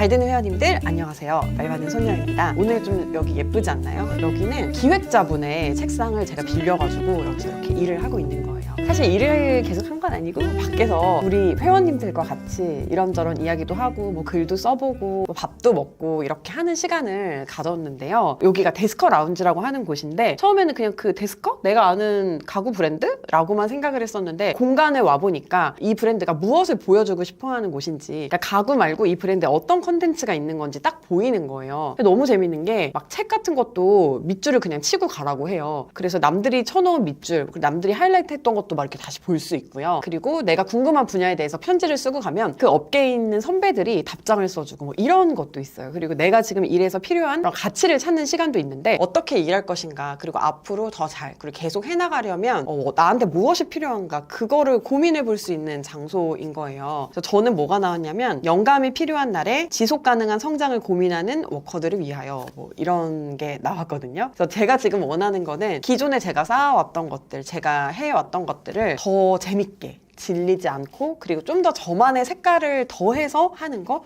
그게 지금 저의 일에서는 필요한 키워드인 것 같아요. 사실 저는 그 인간관계에 있어서 굉장히 피로도를 많이 느끼는 사람이에요. 제가 예전에 그 직장 동료들을 친구로 착각해서 그게 되게 후회되는 부분이다, 이렇게 영상에서 이야기를 한 적이 있었는데, 나는 왜 이렇게 따로 친구를 만나면 되는데 그냥 직장 안에서 이런 걸 다 해결하려고 했을까 생각을 한번 해본 적이 있어요. 내 눈앞에 있는 사람과 지금 잘 지내고 싶은 거, 그리고 그걸로도 너무 제 어떤 한도가 다 되는 거예요. 그러니까 그렇게 직장에서 사람을 만나고 뭐 퇴근하고 또 누군가를 만나고 이런 거 자체가 저한테 되게 피곤했던 거죠. 하지만 뭔가 퀄리티 있는 시간을 보내고 싶으니까 이왕 만난 그 직장에 있는 사람들과 같이 밥도 먹고 뭐 취미생활도 하고 수다도 떨고 내 속 이야기도 하고 뭐 이런 교류들을 하려고 노력을 했던 것 같은데, 그게 이제 제가 직장생활에서 되게 후회하는 것 중에 하나이긴 했어요. 지금은 제가 되게 소수의 사람들과 일을 하거나 아니면 이제 뭐 주로 혼자 하거나 이런 형태로 일을 하고 있는데요. 저는 같이 일하는 사람 숫자를 너무 늘리는 거, 그거를 제가 안 하려고 하고 있어요. 그러니까 보통 어떤 비즈니스가 좀 시간이 지나거나 성장을 하고 나면은 결정을 해야 되는 순간이 오죠. 조직원을 늘릴 것인가, 이 비즈니스 규모를 늘릴 것인가, 아니면 그냥 계속해서 그냥 나 혼자 하면서 좀 더 자유도를 누릴 것인가, 그걸 갈등하는 순간이 오는 것 같아요. 근데 저랑 비슷한 규모에서 일을 하시는 분들을 보면은 대부분은 다 규모를 같이 키우고 뭐 매출도 키우고 이런 식의 선택을 많이 하시더라고요. 근데 저는 앞서 말씀드렸듯이 사람이랑 같이 하는 그 시간 자체가 굉장히 피로하다고 느끼는 사람이에요. 뭔가 직원들이 되게 많고 누군가를 막 꾸준히 얼굴을 마주하고 이렇게 되면 그 사람들에 대한 과한 배려, 혹은 그러니까 나를 너무 필터링하는 그런 에너지, 그런 것들을 쓰느라고 막상 일에 좀 집중이 안 되더라고요. 그 스트레스 크기를 뭐 돈으로 계산을 할 수는 없지만 매출이 커지는 것만큼 그 스트레스도 저는 같이 커져요. 그 숫자가 많아지면 많아질수록 그게 더 배가 되는 거예요. 예를 들면 한 명이 있으면 스트레스가 10이었는데 2명이면 뭐 20, 뭐 3명이면은 그거에서 더 40, 이런 식으로 숫자가 많아지면 많아질수록 저는 조금 소통하는데 어려움을 느끼더라고요. 사실 저는 물론 이제 MBTI 검사 같은 거 하면은 I가 나와요. 근데 왜인지 모르겠어요. 저는 누가 봐도 너무 E 같은 성격이고 사람들이랑 잘 지내는데 왜 나는 이게 I가 나올까 이렇게 봤더니 제가 그냥 에너지가 되게 부족하더라고요. 그러니까 사람을 만나는데 쓰이는 에너지가 되게 많이 드는 사람이다 보니까 내가 일에 집중하고 비즈니스를 성장시켜가고 여기보다는 조직을 관리하는 거에 더 에너지가 많이 들어버리는 거죠. 결과적으로 뭔가 조직 관리만 하느라고 일은 잘 하지 못하고, 근데 제가 하는 일의 특성상 제가 뭔가 일에서 되게 핵심적으로 역할을 해야 될 것들이 많고 이렇다 보니까 뭔가 좀 죽도 밥도 안 되는 느낌인 거예요. 그래서 되게 오래 고민을 하다가 그냥 나는 뜻이 맞는 몇 명의 사람들과 그냥 그때그때 이제 일을 하는 것이 좋지, 너무 많은 조직을 딱 꾸려놓고 그거를 관리하려고 하다 보면은 이들에 대한 책임감 플러스 내가 이 사람들을 매니지먼트 해야 되는 거에 대한 부담감, 그리고 일하러 가는 곳이 아니라 그냥 사람을 상대하러 가는 곳이라는 그런 생각들 때문에 그런 식의 비즈니스 성장은 나와 맞지 않다, 이런 생각을 하게 되었습니다. 어떻게 보면 되게 혼자 일하는 시간이 되게 많다 보니까 그 인간관계에 대한 룸이 생긴 거예요. 여유가 제가 생겨버린 거예요. 항상 제 옆에 누군가 있다면 저는 기를 이미 빨리기 때문에 다른 사람들을 만날 생각을 하지 못하겠지만, 그게 아니라 항상 누군가 함께 있는 게 아니기 때문에 제가 사람들에게 쏟을 수 있는 에너지가 더 늘어났고 만날 수 있는 사람의 숫자가 더 많아진 것 같아요. 근데 예전에 제가 회사를 다니거나 그랬을 때는 제가 주변에 있는 사람들을 선택을 할 수 없잖아요. 그냥 같이 다니기로 된, 거기에 직원으로 된 사람들과 계속 만나면서 그 좋든 싫든 그들과 관계를 해야 됐어요. 근데 아마 사람들한테 기 많이 빨리는 사람들의 특징이 그걸 거예요. 이 사람이 나를 어떻게 생각할까 되게 기분을 많이 살피고, 그러니까 좀 주변에 영향을 많이 받는 경우일 거예요. 저도 되게 그런 경우고, 플러스 거기에 저는 주변에 있는 사람들의 성향을 제가 막 닮아가요. ENFP 친구랑 같이 있으면 저도 약간 ENFP처럼 성격이 바뀌기도 하고, 고양이 같은 친구랑 같이 있으면 저도 조금 고양이처럼 개인주의 뭐 이렇게 약간 되기도 하고, 매운 걸 좋아하는 친구랑 있으면 저도 매운 거 되게 많이 먹게 되고, 운동 좋아하는 사람이랑 있으면 운동 많이 하게 되고, 이런 식으로 그냥 주변 사람을 제가 좀 모방을 자꾸 하게 되는 것 같아요. 근데 왜 그런지는 모르겠는데 어쨌든 그런 식으로 주변에 영향을 많이 받다 보니까 짜증나고 싫은 사람들 옆에 있으면 그 영향을 받아서 내가 그거를 막 안 배우려고 막 막아내려고 애써서 노력하다 보니까 힘이 들어가서 또 되게 좀 안 좋은 모습으로 변하기도 하고, 그걸 닮아서 내가 안 좋은 모습으로 변하기도 하고, 그럼 또 이제 내가 싫어지고 이렇게 되는 것 같거든요. 너무 미안해요. 옛날 직장 사람들.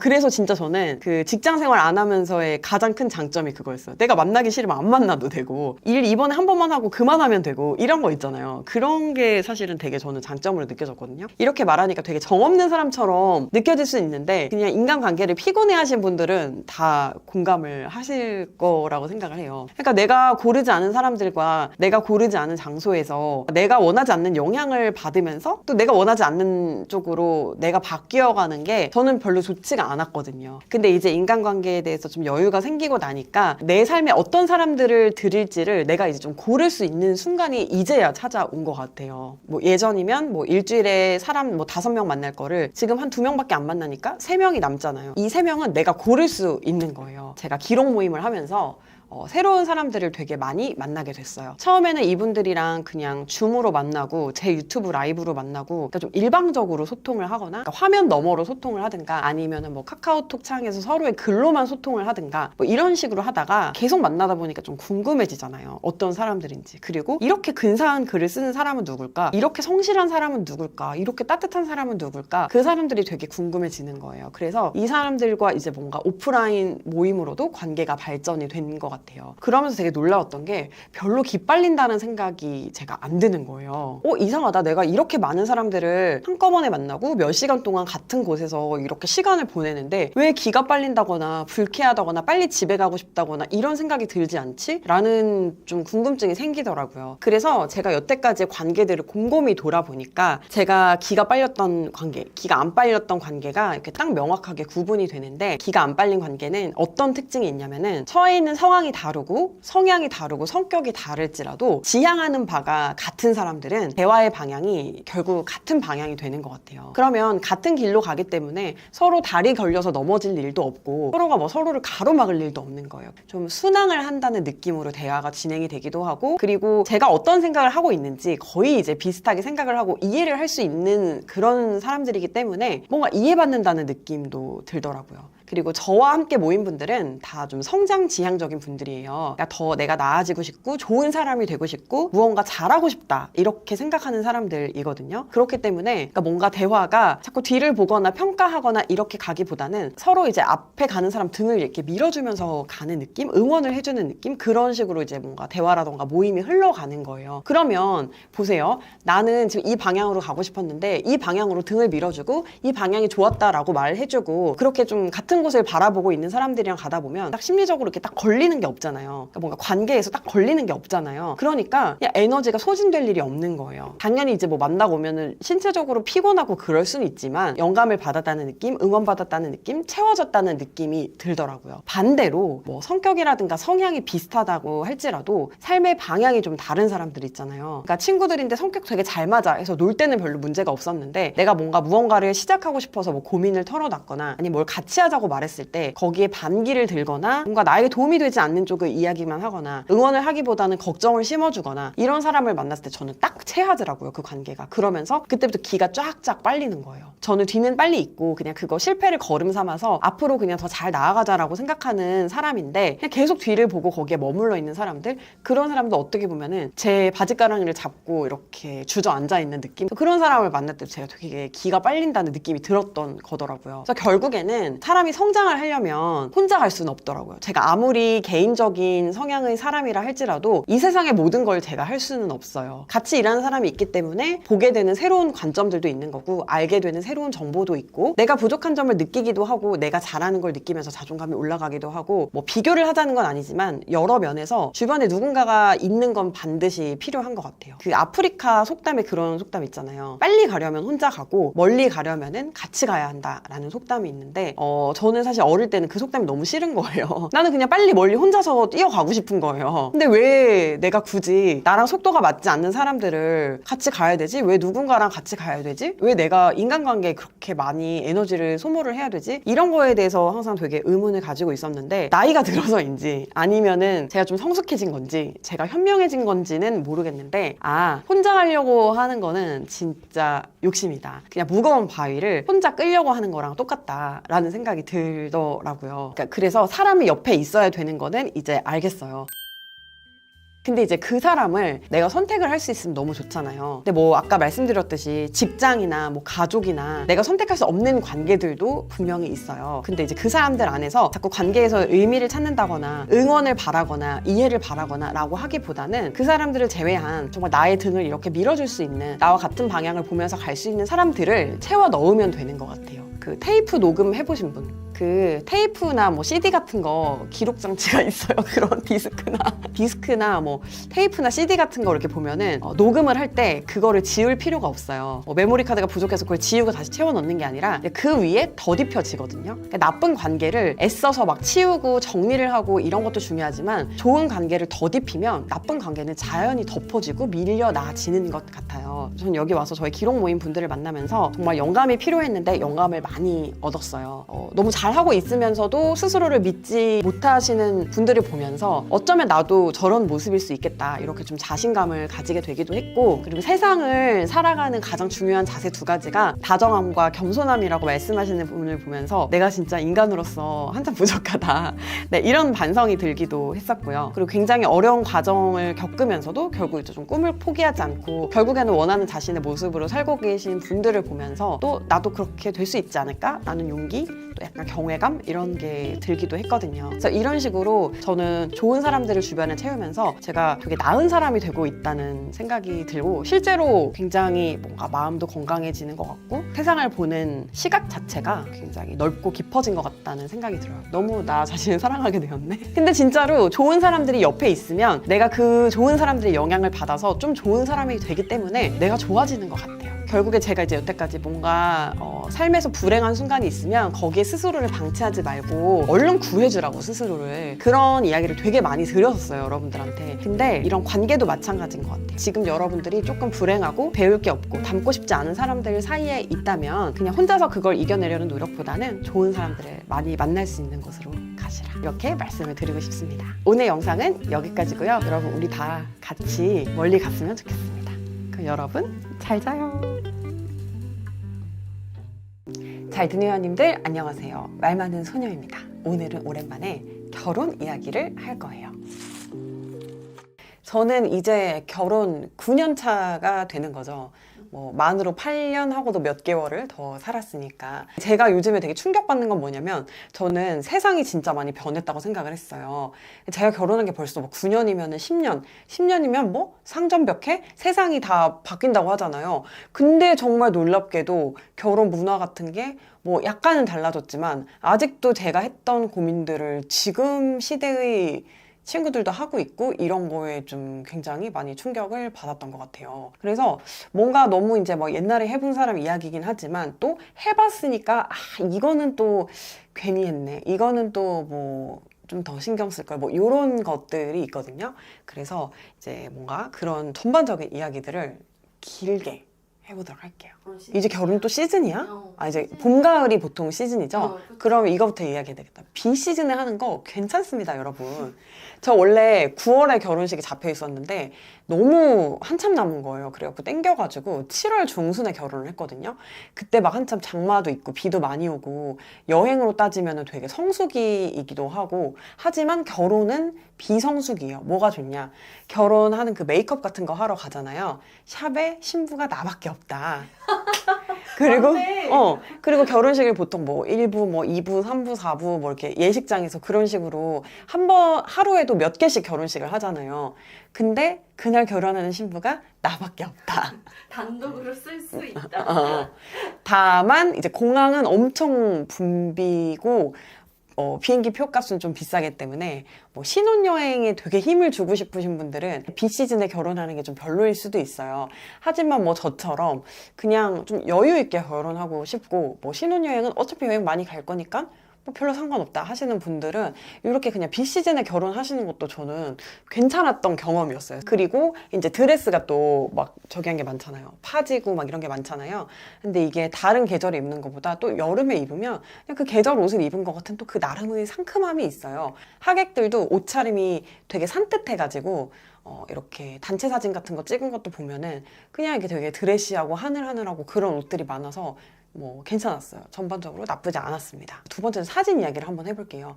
사진, 저 여태까지는 나 스튜디오 사진 이런 거 진짜 안 찍어, 그런 거 왜 찍어 라고 생각을 하는 편이었거든요. 근데 지금 10년 정도 지나가지고 생각을 해보니까 사진에 힘을 주는 게 맞는 것 같아요. 왜 그렇게 생각이 바뀌게 됐느냐? 원래는 그 의미가 중요한 거고 결혼 생활이 더 중요한 거지 시기 뭐가 중요해? 라고 생각을 했습니다마는 이게 애를 낳고 나니까 멘탈이 또 굉장히 힘들어질 때가 있어요. 그럴 때 다시 한번 예뻤던 나의 그런 시절 이런 걸 보는 정도의 용도로서는 사진이 꽤 필요하더라고요. 그리고 아이가 자라면서 성장 사진 같은 거를 남기게 되잖아요. 근데 그럴 때 결혼 사진이 거기 앞에 껴있으면 이게 좀 뭔가 완성이 되는 느낌이 들어서 사진을 아예 안 찍는 거는 후회할 수도 있겠다라고 생각이 바뀌었습니다. 예전에 저는 그런 거 하지 마, 결혼식도 난 다시 하면 안 할 거야 라는 주의였는데 이거는 이제 아기를 낳고 나니 이제 바뀌는 생각이었어요. 그 데이트 스냅 같은 거 찍는 거를 주변에 엄청 권하거든요. 왜냐면 막 이렇게 웨딩 패키지 같은 거 좀 비싸잖아요. 근데 그냥 예쁜 드레스, 예쁜 원피스 같은 거 입고 공원 같은 데 걸어 다니면서 데이트 스냅 찍는 거는 그렇게 돈이 크게 안 든단 말이죠. 그러면서도 되게 자연스럽고 예쁜 사진을 남길 수 있어서 그런 거 해보는 거는, 그리고 한 번에 끝내려고 하지 말고 그냥 좀 예산을 나눠서 두세 번 사진 찍어보는 거예요. 그런 건 나쁘지 않은 것 같아요. 요즘에는 이제 그 카메라로 찍은 사진 말고 스마트폰도 워낙 성능이 좋잖아요. 그래서 뭐 아이폰 스냅, 뭐 이렇게 스냅을 핸드폰으로 찍어주는 그런 것도 있더라고요. 근데 그런 게 좀 비용이 상대적으로 좀 저렴하면서 또 이걸로 찍은 거 이걸로 받는 거니까 내가 생각했던 그 사이즈나 뭐 SNS에 업로드하기 되게 좋은 사이즈와 용량으로 오잖아요. 그런 것도 되게 괜찮은 것 같아요. 세 번째 이제 좀 집에 관한 건데요. 저는 처음에 반전세로 들어갔었어요. 뭐 모아둔 돈을 다 긁어 모아도 서울 좀 중심부이긴 해가지고 반전세밖에는 이제 들어갈 수 있는 데가 없었어요. 왜냐면 또 그때는 되게 전세가 인기가 많아서 전세 매물이 없고 전세가가 집값보다 더 높았을, 진짜 옛날 부동산 트렌드 이야기하는 것 같은데 그랬을 시기거든요. 근데 그때 집을 샀으면 어땠을까 하는 후회가 지금까지도 남아요. 이거는 부동산 구매에 대해서는 막 무리해서 막 영끌해서 사가지고 하우스 푸어 뭐 이런 거 대고 이런 식으로 말씀을 하실 수도 있지만, 저는 만약에 집을 살 수도 있고 뭐 전세를 얻을 수도 있고 이런 상황이면은 다시 돌아가면 무조건 집을 사겠습니다. 내 집에서 안정감을 가지고 이사하는 스트레스 없이 뭔가 막 꾸미는 거, 인테리어 이런 것도 공사해도 아깝지 않잖아요. 내 소유의 집은. 그리고 가구든 뭐 작은 걸 하나 드릴 때도 내 집에 내 소유의 것에 뭘 드리는 거니까 이게 약간 의미가 좀 남다른 것 같아요. 왜냐면 이제 저는 막 반전세로 후뚜루마뚜루 들어가니까 이사 계속 다닐 거니까 가구 같은 거 그냥 다 이케아에서 사. 그냥 이사 다니다 보면 다 망가지고 하니까 그냥 좋은 거는 나중에 사자. 이런 식으로 좀 좋아하는 거에 대한 선택을 되게 미뤄왔었단 말이에요. 뭔가 안 좋아하는 것들, 안 좋아하는 인테리어, 내 집이 아니라서 뭐 돈 주고 고치기 좀 그래가지고 내가 대충 페인트 발라놨던 것들 막 이런 게 좀 나름의 상처로 남는 것 같아요. 그게. 이렇게 뭔가 한으로 남는 것 같은 느낌? 사람마다 다를 수 있지만, 그래서 만약에 예산이 안 돼서 집을 살 수 없거나 인테리어 공사를 할 수 없다면은 그냥 최대한 내가 셀프 인테리어라도 해가지고 그 집이라는 공간을 정말 내가 마음 붙일 수 있고 정을 붙일 수 있고 사랑이 가득한 공간으로 예쁘게 꾸며서 시작하시기를 바랍니다. 물론 이제 이거는 공간에 대한 중요도가 사람마다 다르기 때문에 생각이 다를 수는 있어요. 근데 이제 저는 공간이 주는 에너지를 굉장히 중요하게 생각하는 사람이고, 안 예쁜 데 있는 것 자체가 되게 싫기 때문에 저는 그렇습니다. 그리고 그 다음은 살림에 대한 부분이에요. 저는 사실 뭐 계속 맞벌이를 했었고 대부분 아마 뭐 아이가 생기기 전에는 거의 다 맞벌이를 하는 게 뭐 대체적인 지금 분위기인 것 같아요. 그러다 보니까 그 아웃소싱을 많이 하기도 했어요. 뭐 당신의 집사 뭐 그런 거 있잖아요. 미소 이런 어플을 통해 가지고 청소하시는 분 만나서 이렇게 청소를 뭐 부탁을 드리기도 하고, 그러니까 뭘 말하고 싶냐면 저는 그렇게 아웃소싱을 하는 한이 있더라도 싸우지 말라는 이야기를 하고 싶은 거예요. 서로의 역할을 정하는 건 좋은데 그게 갈등이 되고 그게 싸움이 되면은 안 된다고 생각해요. 다 내 힘으로 해결하려고 하다가 번아웃 오고 신혼 초에 특히 그런 일 진짜 많거든요.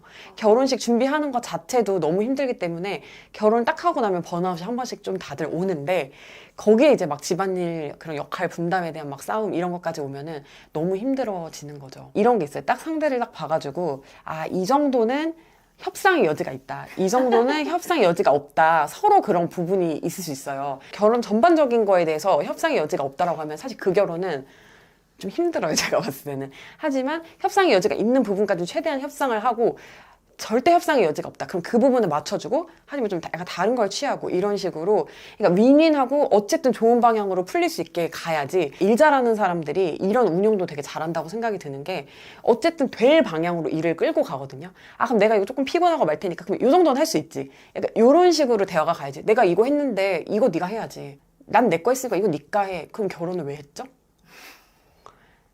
어느 정도 양보하는 게 있어야 되는 것 같아요. 물론 그게 너무 일방적이면은 그 협상의 여지가 없는 관계니까 좀 다시 한번 생각을 해보시는 것도 괜찮고요. 혼자 너무 다 짊어지려고 하지 말고, 그리고 너무 공평하게 너무 막 칼로 막 이렇게 딱 자르듯이 그렇게 인간관계, 특히 부부관계가 될 수 없다는 거를 빨리 인정해라. 다음은 경제권에 대한 이야기예요. 저는 이제 경제권을 누가 가지고 있느냐 이런 질문을 진짜 많이 들었는데 누가 가지고 있는 게 어디 있어요? 같이 버는데. 서로 둘에게 있죠. 하지만 관리를 누가 하느냐? 저희 남편이 합니다. 왜냐면 일단 저한테 관리를 하면 아마 저는 뭔가 모든 거에 다 연체돼가지고 벌금을 진짜 많이 물었을 거예요. 하지만 남편은 진짜 꼼꼼하고 정말 마이크로하고 정말 원리 원칙을 중요시하는 사람이거든요. 저보다는 그가 하는 게 맞다는 거를 연애할 때부터 저는 알고 있었습니다. 뭐 그렇다고 해서 제가 돈 쓰는 거를 막 터치를 하거나 그러지는 않아요, 남편이. 그리고 뭔가 남편이 돈을 막 흥청망청 쓰거나 그러지도 않아요. 상대방이 버는 것도 내가 다 컨트롤해야 되겠다는 생각을 가지는 순간 엄청 괴로워지고 힘들어지고 상대가 미워지고 상대가 굉장히 돈 씀씀이가 해퍼 보이고 그렇게 되는 것 같아요. 그냥 어느 정도는 저 사람이 알아서 하겠지. 다 큰 성인이고 여태까지 문제없이 경제 활동을 해온 사람이라면 앞으로도 문제없이 하겠지. 근데 뭐 일정 액수 이상, 뭐 예를 들면 뭐 50만 원 이상 쓰는 거는 같이 의논하자. 뭐 100만 원 이상 쓰는 거는 뭐 의논하자. 뭐 이런 식으로 룰을 정해놓고 하는 게 좋은 것 같고, 제가 이렇게 보면은 관리는 그래도 한 사람이 하고 경제권은 합치는 게 조금 더 빨리 돈이 모이는 것 같더라고요. 딱 내가 요만큼 벌었으니까 요만큼 쓰고 난 돈 많이 버니까 뭐 집안일은 뭐 조금 덜 해야 되고 요런 계산을 할 거면은 그냥 룸메이트를 구하시는 게 더 낫습니다. 결혼은 그런 원리로 돌아갈 수 없어요. 그리고 제가 결혼을 하고 나서 좀 후회됐던 거, 아쉬웠던 것들을 좀 이야기를 하자면 일단은 저는 남편이랑 반말을 튼 거 좀 아쉬워요. 아무래도 존댓말을 하면은 좀 못할 말을 덜 하게 되고 말이 누그러지는 경향이 있는 것 같아요. 예를 들면 막 이렇게 존댓말 하다가 아니 이거는 이렇게 하면 안 되죠 개새끼야 이렇게 하진 않잖아요. 무슨 말인지 아시죠? 선을 넘기가 힘들단 말이에요, 존댓말은. 그래서 좀 낯간지럽지만 존댓말 쓰는 부부였다면은 뭔가 조금 더 우아하게 서로에게 말을 할 수 있지 않았을까. 편한 관계는 좋은데 이게 너무 내 감정을 약간 다 받아줄 수 있는 사람, 다 보여줄 수 있는 사람이라고 생각을 했던 게 그게 좀 잘못됐던 것 같아요.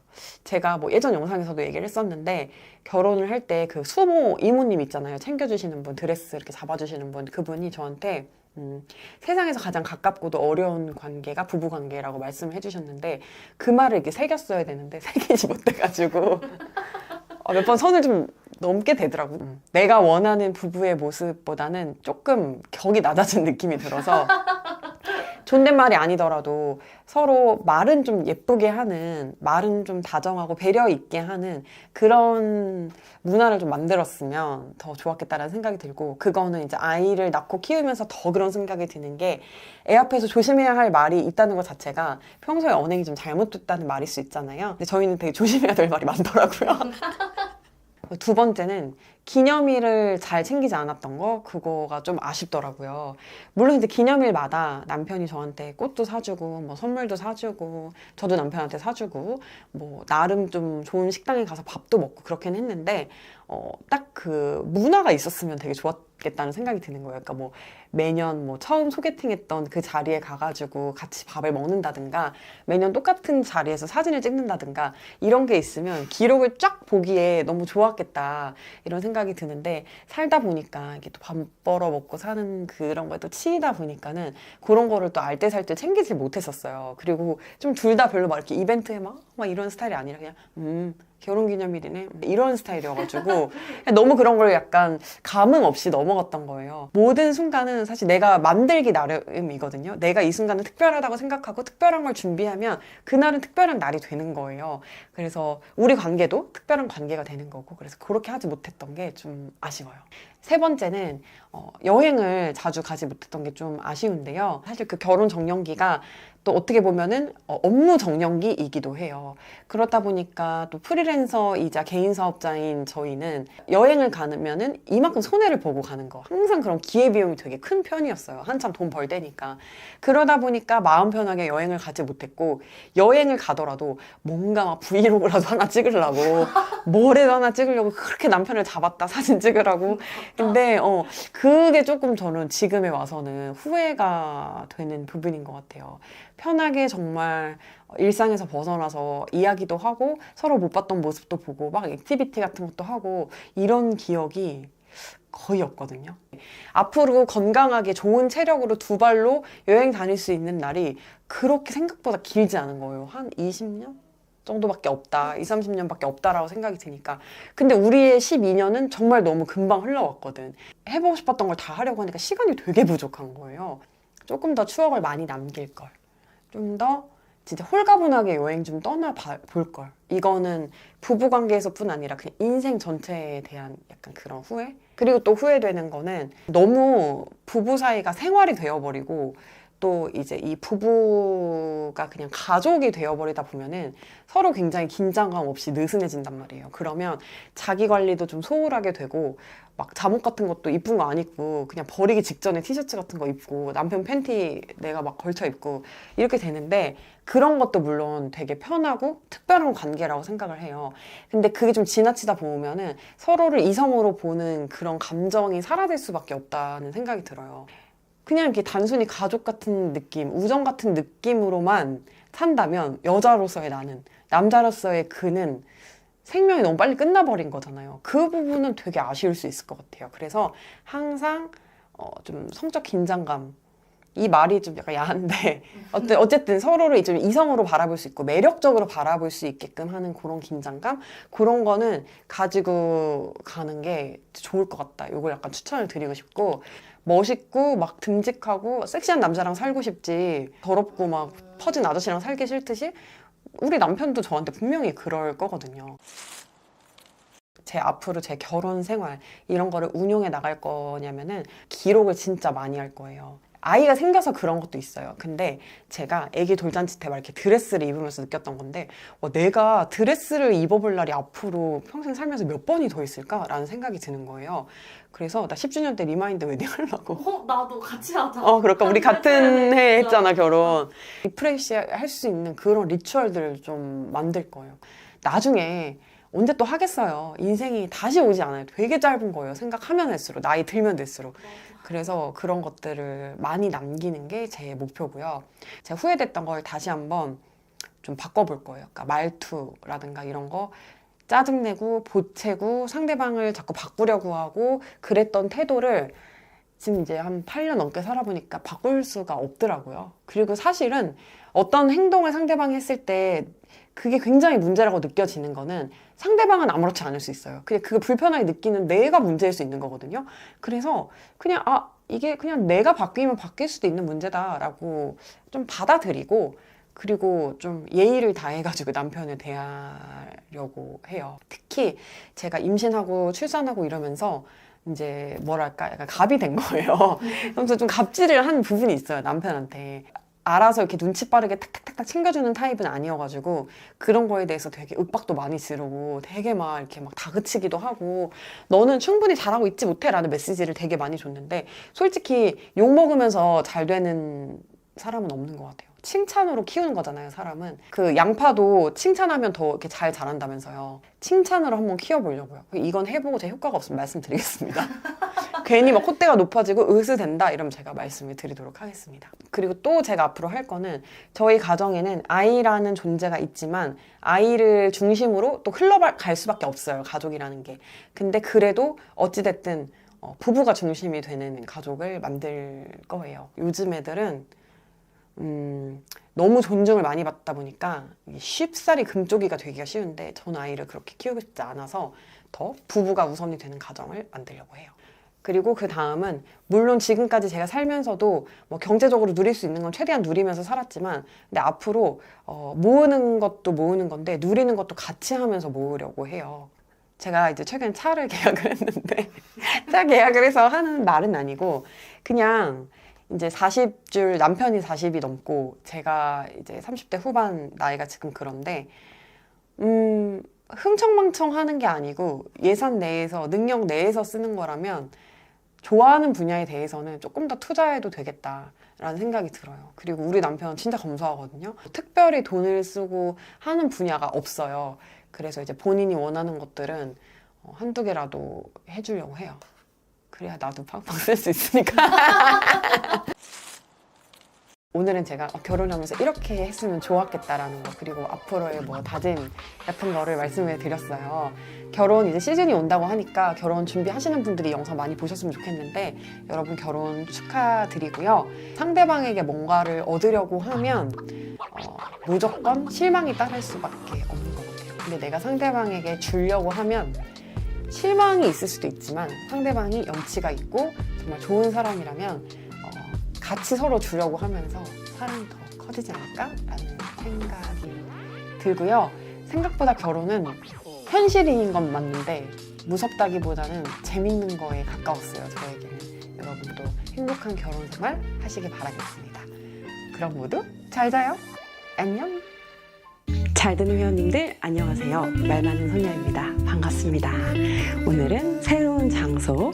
네, 여기는 저의 침실방인데 그 옆에 제가 이렇게 컴퓨터를 갖다 놨어요. 잠자기 전에는 원래 일 안 하는 게 원칙이긴 한데 뭔가 또 한 곳에서만 일하기가 싫어가지고 저는 이곳저곳에다가 다 이렇게 컴퓨터를 갖다 놓거든요. 여기선 제가 뭐 줌 미팅하고 뭐 저쪽 방에서는 뭐 편집하고 뭐 거실에서는 또 뭐 글 쓰고 이런 식으로 좀 컴퓨터를 여러 군데 옮겨 다니면서 뭐 카페에 가거나 뭐 새로운 곳에 간 것처럼 그렇게 좀 무드를 바꾸면은 다양한 종류의 일을 하는 저로서는 좀 장소를 바꾸면서 일을 하는 게 저만의 역할을 잘 시프트하는 그런 또 팁이에요. 오늘은 제가 어떤 좀 새로운 결심을 했습니다. 다짐을 해서 이거를 그냥 좀 뭔가 여러분들께 이 생각을 좀 나누고 싶다는 생각이 많이 들었어요. 저는 나 아닌 타인을 대하는 태도를 좀 바꾸기로 했어요. 오늘부로 진짜 바꾸기로 했습니다.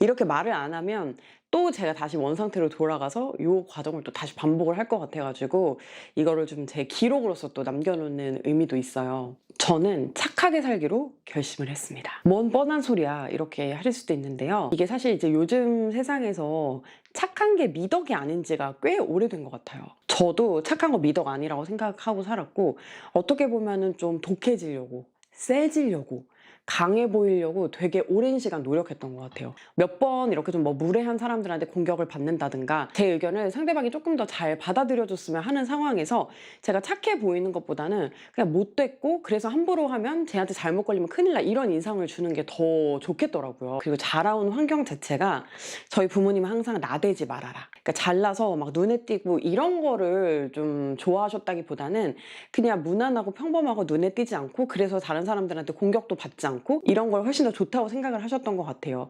그리고 저도 이제 뭔가 아이를 키우다 보니까 그게 무슨 마음이었는지는 알 것 같아요. 근데 저는 좀 항상 저답게 살고 싶다? 제 목소리를 높이고 싶다라는 그런 생각이 있었는데 저는 이런 식으로 좀 부모님이 살짝 이렇게 약간 저를 이렇게 누르면서 양육을 하셨기 때문에 오히려 감정 표현을 시원하게 하는 사람에 대한 동경이 있었던 것 같아요. 그래서 뭐 이런 동경들 그리고 사회생활 하면서 뭐 이렇게 좀 억울함 다시는 내가 가만히 있지 말아야지 뭐 이렇게 했던 뭐 다짐들 이런 어떤 뭐 시간들이 쌓여가지고 할 말은 하는 사람 그리고 좀 당찬 사람 이런 사람이 좀 된 것 같아요. 왜 착하게 살아야 되겠다 그냥 차라리 당하고도 참아야 되겠다 이런 생각을 왜 하게 됐냐면 어떤 사람이 저에게 되게 무례하게 굴었어요.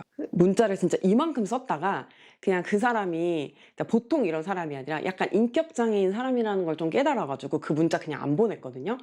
그리고 나서 제가 이제 또 그 사람을 같이 이렇게 공통으로 아는 사람들 만나가지고 너무 막 흥분해가지고 나 걔 진짜 너무 싫다고 걔 완전 또라이 아니냐면서 막 이렇게 막 욕을 했어요. 근데 욕을 하고 집에 돌아오는데 막 그게 후련한 게 아니고 그냥 기분이 너무 더 찝찝한 거예요. 그래서 나는 그 사람 진짜 이상한 사람이어서 그게 내 생각이어가지고 내 생각을 솔직하게 말했을 뿐인데 왜 내 기분이 이렇게 찝찝하지? 이거를 생각을 해봤어요. 심지어 나는 어릴 때 약간 통쾌하고 막 시원하게 감정 표현하는 그런 막 세고 막 기센 언니 이런 걸 되게 동경했었는데 그런 모습으로 내가 지금 한 것 같은데도 왜 이렇게 기분이 나쁠까? 이걸 곰곰이 생각을 해봤거든요. 근데 이유를 제가 깨닫게 됐습니다. 뭐냐면은 이제 사람이 항상 이렇게 뭐 기분 좋게 뭐 유쾌하게 대처하고 당차면 괜찮은데 이렇게 조금 뭐 나쁜 이야기를 해야 될 때도 있고 사람들이랑 부딪혀야 될 때도 있잖아요. 근데 그럴 때 제가 제 기준 시원하게 약간 한바탕 했다, 해댔다 이런 느낌이 들면은 후련한 게 아니고 진짜 불편해서 몇 날 며칠을 그 생각을 되게 곱씹게 되더라고요. 어떤 사람들은 그 좀 강한 표현에 대한 역치가 되게 낮을 수도 있잖아요.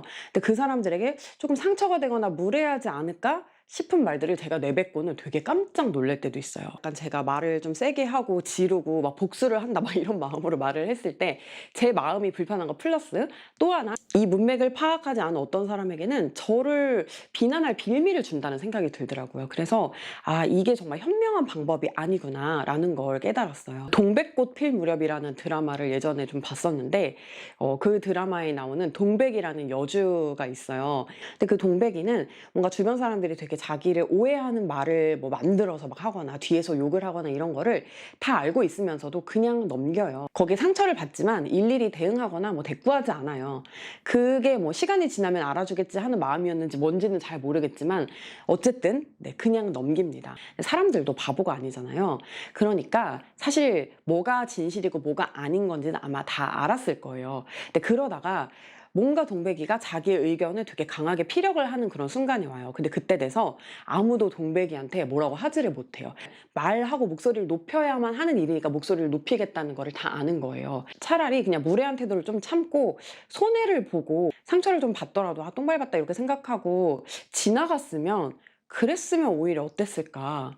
그럼 내가 이렇게 이불킥하는 일도 별로 없었을 거고 또 쓸데없이 거기에서 또 2차로 뭔가 오해를 받거나 욕을 먹는 일도 없었을 거고 오히려 그게 나에게는 더 현명한 선택이 아니었을까? 이런 생각이 들더라고요. 또 한 번 그런 유사하게 무례한 일을 겪은 적이 있었는데 그냥 그때 제가 참았어요. 아무 말도 하지 않고 되갚아줄 순간이 있음에도 불구하고 그냥 넘어갔어요. 그리고 이제 마지막에 그 저한테 무례하게 했던 사람한테 가가지고 고생 많으셨어요. 감사합니다. 그냥 이렇게 말을 하고 왔는데 그 사람의 그 얼굴 표정을 잊을 수가 없어요. 너무 민망하고 너무 무안해하는 그 표정을 제가 잊을 수가 없더라고요. 그래서 복수는 이렇게 하는 거구나. 똑같이 나쁜 말하고 막 성질 부리고 너가 나한테 무례하게 했으니까 너 한번 당해봐라 하고 막 이렇게 해대고 그렇게 하는 게 아니라 나는 당신 욕할 만한 사람이 아니었음을 보여주는 거 그게 진짜 복수구나.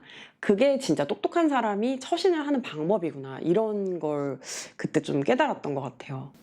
사실 이 사람이 욕을 했는데 내가 막 나쁘게 대응을 하면 커봐 쟤 저런 애야 이렇게밖에 안 되는 거잖아요.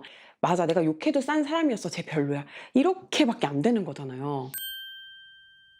저는 불쾌한 상대방에 대해서 욕하는 것에 목소리를 높이고 싶었던 게 아니더라고요. 나의 어떤 견해, 생각, 철학 나의 감성, 감정 이런 거에 대해서 자기 표현을 당당하고 솔직하게 하고 싶었던 거죠. 제가 어떤 걸 불쾌해하고 어떤 사람을 싫어하고 어떤 상황을 무서워하고 막 어떤 상황을 너무 피하고 싶고 그런 거에 대해서 목소리를 높이고 싶었던 게 아니더라고요. 저는 말하는 걸 좋아하는 것만큼 다른 사람의 이야기를 듣는 것도 좋아해요.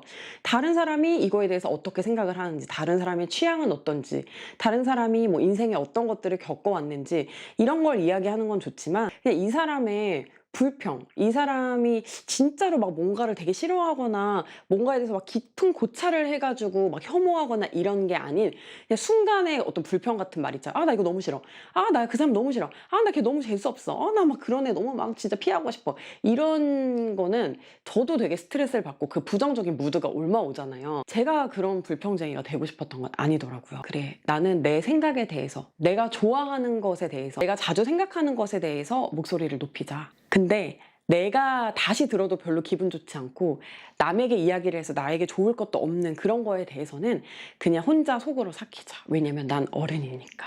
이런 결심을 하게 된 것입니다. 저 같은 분들 혹시 계시나요? 그 당시에는 화가 나고 감정 주체가 안 돼서 막 이렇게 해대고 그리고 나서 시원함보다는 찝찝하고 불편하고 괜한 소리를 했네. 사실 그만큼 싫은 것도 아니었는데 라고 후회하시는 분들. 죽기 전에 사람들이 뭘 한 것에 대해 후회를 하기보다는 안 한 것에 대해서 후회를 한다고 하잖아요. 근데 저는 좀 그 생각에 반대를 하는 게 전 여태까지 살면서 안 한 거에 대해서는 별로 후회한 게 없었던 것 같아요. 아, 그냥 그때 차라리 안 하길 잘했다. 이렇게 생각한 게 되게 많았거든요. 안 한 거는 지금이라도 하면 되잖아요. 근데 이미 저지르고 한 것에 대해서는 다시 뭐 주워 담을 수가 없으니까 오히려 더 저는 후회를 많이 했던 것 같아요. 여태까지 뭐 제가 한 거에 대해서는 뭐 어떻게 주워 담을 수 없지만 앞으로는 그냥 저의 단순한 불쾌감이나 어떤 사람에 대한 호불호, 호호 이런 거에 대해서 그렇게 쉽게 표현하지 않겠다고 이렇게 다짐을 하게 되었습니다. 이런 게 좋은 사람이 되어가고 또 어른이 되어가는 과정이겠죠. 혹시 제 지인들 중에 여태까지 뭔가 제가 했던 뭐 표현이 너무 거칠다든가 제가 뭐 한 욕설이 막 너무 듣기가 싫다든가 아니면 제가 하는 어떤 불평들이 되게 피곤하다든가 하셨던 분들은 저를 손절해주세요. 제가 나쁜 놈입니다. 네, 잘 듣는 회원님들 정말 말의 무게에 대해서 이번 일을 겪으면서 많이 생각을 하게 됐어요. 그리고 모두가 되게 소중한 사람이잖아요. 제가 정말 아기를 낳아보니까 모두가 다 정말 귀한 사람들이에요. 근데 내가 그런 사람들에 대해서 함부로 말할 자격이 있나? 나는 그만큼 완벽한 사람인가? 이런 거를 좀 제가 다시 생각하면서 진짜 반성을 많이 했어요. 여러분들은 후회를 많이 하지 않으셨으면 좋겠고요. 우린 또 다음 영상에서 만나요. 잘 자요. 잘 듣는 회원님들 안녕하세요. 말 많은 소녀입니다. 반갑습니다. 똑똑함은 자기 자신을 위해서 쓰는 지능이고 다정함은 타인을 위해서 쓰는 지능입니다. 여기는 강남 모처에 있는 호텔이고요. 조금 올드하죠? 남편이랑 이렇게 비싼 신용카드 본전 뽑으려고 방송 들어가기 전에 이렇게 여기서 좀 대기를 하고 있습니다. 뭐 별거 하는 건 없고 같이 책 읽고 뭐 일기 쓰고 하지도 않을 것들 이거 하겠다 저거 하겠다 앞으로의 계획 같은 거 말하고 이런 시간이 전 참 좋더라고요. 제 주변에 엄청 착하고 분명히 저를 생각해주고 되게 좋은 사람인 것 같은데 근데 되게 보기 불편하고 싫은 사람들이 있는 거예요. 차라리 대놓고 나를 싫어한다든가 뭐 대놓고 내 의견에 대해서 항상 부정적으로 피드백을 해준다 이러면은 그냥 그 사람을 그냥 안 보면 되거든요. 뭔가 앞뒤가 똑같잖아요. 심플하잖아요. 그런데 제가 말하는 이 불편한 사람들의 특징은 뭔가 겉으로는 엄청 공감을 해줘요. 그리고 이야기도 잘 들어주는 것 같거든요. 근데 뭔가 이 사람이랑 이야기하기 전에는 내가 뭐든지 다 할 수 있을 것 같았는데 이 사람과 이야기만 하고 나면은 내가 정말 아무것도 할 수 없을 것 같은 그런 느낌에 사로잡히게 되는 거예요. 그래서 저는 개인적으로 그냥 정말 대놓고 독버섯이다 이렇게 있는 것보다 송이버섯, 느타리버섯 같이 생겼는데 먹고 보니 독버섯인 이런 게 저는 더 음흉하고 나쁘다고 생각을 해요. 왜냐하면 이런 거를 구분하는 에너지가 또 들어가잖아요. 어떤 사람들이 제가 생각했을 때 이렇게 그냥 좋은 친구를 가장한 독버섯 같은 친구냐면 이 내 방향에 브레이크를 거는 사람들인 것 같아요. 예를 들어서 뭐 요즘에 남편과 좀 사이가 안 좋아요. 그래서 나 요즘 좀 뭔가 남편이랑 되게 사이가 안 좋아서 뭐 고민이야 이런 식으로 이야기를 했어요. 그리고 이제 이 고민을 이야기했을 때 내가 지금 이혼하려고 하는 거 아니잖아요. 그냥 남편과 사이가 안 좋아서 고민이고 그 고민 왜 해요? 조금 더 잘 지내보고 싶으니까 사이좋게 지내고 싶으니까 하는 고민이잖아요. 그렇게 고민을 했는데 야 나 같으면 안 살았다. 야 이혼해. 얼핏 보면 이게 나를 생각해주고 나를 너무 사랑해서 속상해서 하는 말 같지만 내가 남편이랑 사이를 회복하고자 하는 그런 의지, 이 방향을 잘 읽지 못하고 그냥 반대되는 대답을 해주는 거예요. 내 방향이랑 다른 방향의 조언을 해줌으로 인해서 내 의지를 꺾고 내 에너지를 약간 깎아먹는 그런 대화가 진행이 되는 거예요. 육아도 열심히 하고 일도 열심히 하고 뭐 출장도 이렇게 열심히 잘 갔다 오고 막 이러느라고 좀 이렇게 얼굴이 뭐 피곤해요. 피곤한 걸 감수하고 내가 열심히 하고 있고 내가 하는 일들에 되게 자부심을 느끼고 있는데 쉬라고 이야기를 하는 거죠. 피곤해 보이니까 좀 제발 쉬라고. 그러니까 네가 지금 하고 있는 거 너무 과하다. 잘못하고 있다라는 메시지를 주는 거죠. 그리고 결국 내가 가고 싶은 방향은 뭐예요? 나는 더 열심히 많이 하고 싶은 방향으로 그냥 이렇게 잘 살고 있었는데 이 사람은 그 방향에서 약간 의지를 꺾어버리는 거예요. 내가 가고자 하는 방향과 반대되는 방향으로 가라고 하는 사람은 누구든지 이야기를 길게 하면 피곤하게 느낄 것 같아요. 왜냐? 계속 뭔가 방어를 해야 되니까. 창과 방패 같은 대화가 계속되니까. 그래서 제가 몇 번 어떤 고민을 뭐 주변 사람들한테 이야기를 했을 때 겉으로는 나를 생각해가지고 이야기를 해주는 척 하는데 이 사람을 만나고는 왜 이렇게 기분이 더럽고 의욕이 꺾이지라고 생각을 해봤을 때 그게 내 맘 같지 않은 말만 해줬기 때문에 내가 그 얘기를 그냥 듣기가 싫었구나 라는 거를 깨닫게 된 이후에 좀 조언해주는 거에도 태도의 변화가 생겼어요. 사실 대부분의 사람들이 진짜 어떤 해결책이 궁금해서 어떤 답을 내려달라고 주변 사람들에게 고민 상담을 하는 경우는 많지 않다는 걸 느꼈어요. 이게 결국에는 자기가 가고 싶은 방향, 자기가 약간 듣고 싶은 말이 다 있거든요. 여기에 무턱대고 너무 사실만을 이야기를 해주다 보면은 상대방 입장에서 받아들였을 때는 이게 내 갈 길을 약간 가로막는다라고 느낄 수도 있겠더라고요. 제가 듣고 싶지 않은 대답을 뭐 들었다라고 하면은 와, 이 사람 은근히 나 질투하고 있었던 거 아니야? 이 사람 내가 잘 되길 바라지 않나 보네. 이 사람 왜 이렇게 부정적이야? 질문의 답에 대한 어떤 생각을 내리는 게 아니라 그냥 이 사람 자체에 대해서 긍정적 혹은 또 부정적 이런 생각을 하게 될 것 같은 거예요. 저는 되게 대문자 튀어가지고 누가 저한테 질문을 하면은 되게 그거를 해결해 줘야 된다고 생각을 했던 것 같아요. 뭔가 이렇게 도움되는 이야기를 해주고 싶고 해결책을 줘야지만 이 사람이 나와의 대화를 무의미하게 느끼지 않을 것 같은 거예요. 그러니까 좀 제 몫을 하기 위해서, 제 값을 하기 위해서 있는 지식 없는 지식 다 끌어내가지고 막 이렇게 이야기를 하다 보면은 상대방 표정이 이렇게 좀 똥 씹은 표정이 될 때가 있어요. 이 사람은 사실은 그냥 위로나 들어주는 것만을 원했던 거예요. 이렇게 딱히 해결책을 원하지 않았는데 제가 해결책이랍시고 무언가를 제시를 한 게 심지어 이제 이게 이 사람의 마음과 같은 방향이 아닐 경우 이 사람은 이제 또 저를 싫어하게 되겠죠. 그래서 내가 예를 들면 이 사람이 뭔가를 하고 싶다라고 이야기를 했을 때 야 그냥 그거 하지 마. 너 그거 좀 안 어울려 라고 이야기를 해요. 이 일이 안 되면 안 되는 대로 내가 하고 싶은 걸 못했으니까 기분이 나쁘고 내가 남의 말만 듣고 이걸 안 한 게 너무 후회가 된다라는 감정을 가질 수 있어요. 그리고 만약에 뭐 이거를 그 말을 들었지만 아니 그래도 나 해볼래 하고 했어요. 그래서 만약에 잘 됐어요. 그러면 뭐야 저 사람 엉터리 조언을 해줬네 라면서 또 탓을 듣기 십상이에요. 미래는 다 알 수 없기 때문에 답은 없어요. 그리고 그 사람의 인생을 대신 살아줄 것도 아니기 때문에 어떻게 보면은 남의 질문에 내가 생각했을 때 이 방향이 맞다 하더라도 그 답이 그 사람이 구하는 답은 아닐 수가 있는 거거든요. 이런 경우를 겪고 난 다음에 제가 좀 결심한 게 뭐냐면은 답이 없는 거에 대해서는 내가 가치 판단을 하지 말자. 나 회사 그만둘까 말까 이게 답이 있나요? 뭐 도덕적으로 정답이 있나요? 없잖아요. 그러니까 여기에 대해서는 뭐 회사 다니는 거는 이래서 좋고 저래서 좋고 얘기를 안 하는 거예요. 그냥 물어보는 거죠. 너 지금 되게 많이 힘들구나. 그래서 그렇게 생각을 하는 이유가 뭐야? 그래 회사를 그만두면 너 기분이 좀 나아질까? 그럼 혹시 회사를 그만두고 다른 거 하고 싶은 게 있어? 이런 식으로 계속 이 사람 안에서 답을 찾을 수 있도록 물어봐 주는 거예요. 나 이 사람이랑 결혼을 할까 말까 뭐 이렇게 물어봤어요. 그러면 나 같으면 이 사람이랑 결혼은 안 해. 이렇게 이야기를 하지 않겠죠. 왜냐 이 사람이 일단 결혼을 할까 말까 물어본 거는 결혼을 할까 하는 마음도 있었던 거잖아요. 그러니까 이 사람이랑 있으면 행복해. 이 사람 뭐 만나서 가장 좋은 점은 뭐야? 이 사람이랑 같이 있을 때 힘든 점은 뭐야? 이제 이런 걸 좀 물어보면서 스스로 답을 내릴 수 있게 좀 좋은 질문을 주는 거, 그게 저는 어떻게 보면 좀 친구로서 지인으로서 해줄 수 있는 가장 좋은 리액션인 것 같더라고요. 이제 듣고 싶은 말만 해주는 게 꼭 그 사람에게 도움이 되고 좋은 건 아닌 것 같아요. 하지만 누군가가 고민 상담을 했을 때는 자기 답은 정해져 있고 그냥 자기 의견에 힘을 싣기 위해서, 확신을 얻기 위해서 물어보는 경우가 한 95% 정도 되는 것 같아요. 이런 경우를 잘 구별을 하셔가지고 좋은 답을 내줄 수 있는 사람이 되었으면 좋겠고, 남이 나에게 해준 말은 내가 그냥 좋게 해석하면 되는데 내 말은 또 누군가는 오해를 할 수 있으니까 이걸 조금 더 생각해보면 좋을 것 같은데요. 누군가에게 고민을 이야기한다는 건 그 사람을 믿는다는 뜻이잖아요. 그러니까 되게 도움이 되고 싶을 거예요, 다들. 하지만 도움이 되는 것 그 자체도 중요하지만 그 방법을 뭔가 조금 더 예쁘게, 상대방 기분 상하지 않게끔 하는 그런 스킬을 익히는 것도 서로를 위해서 좋은 것 같아요.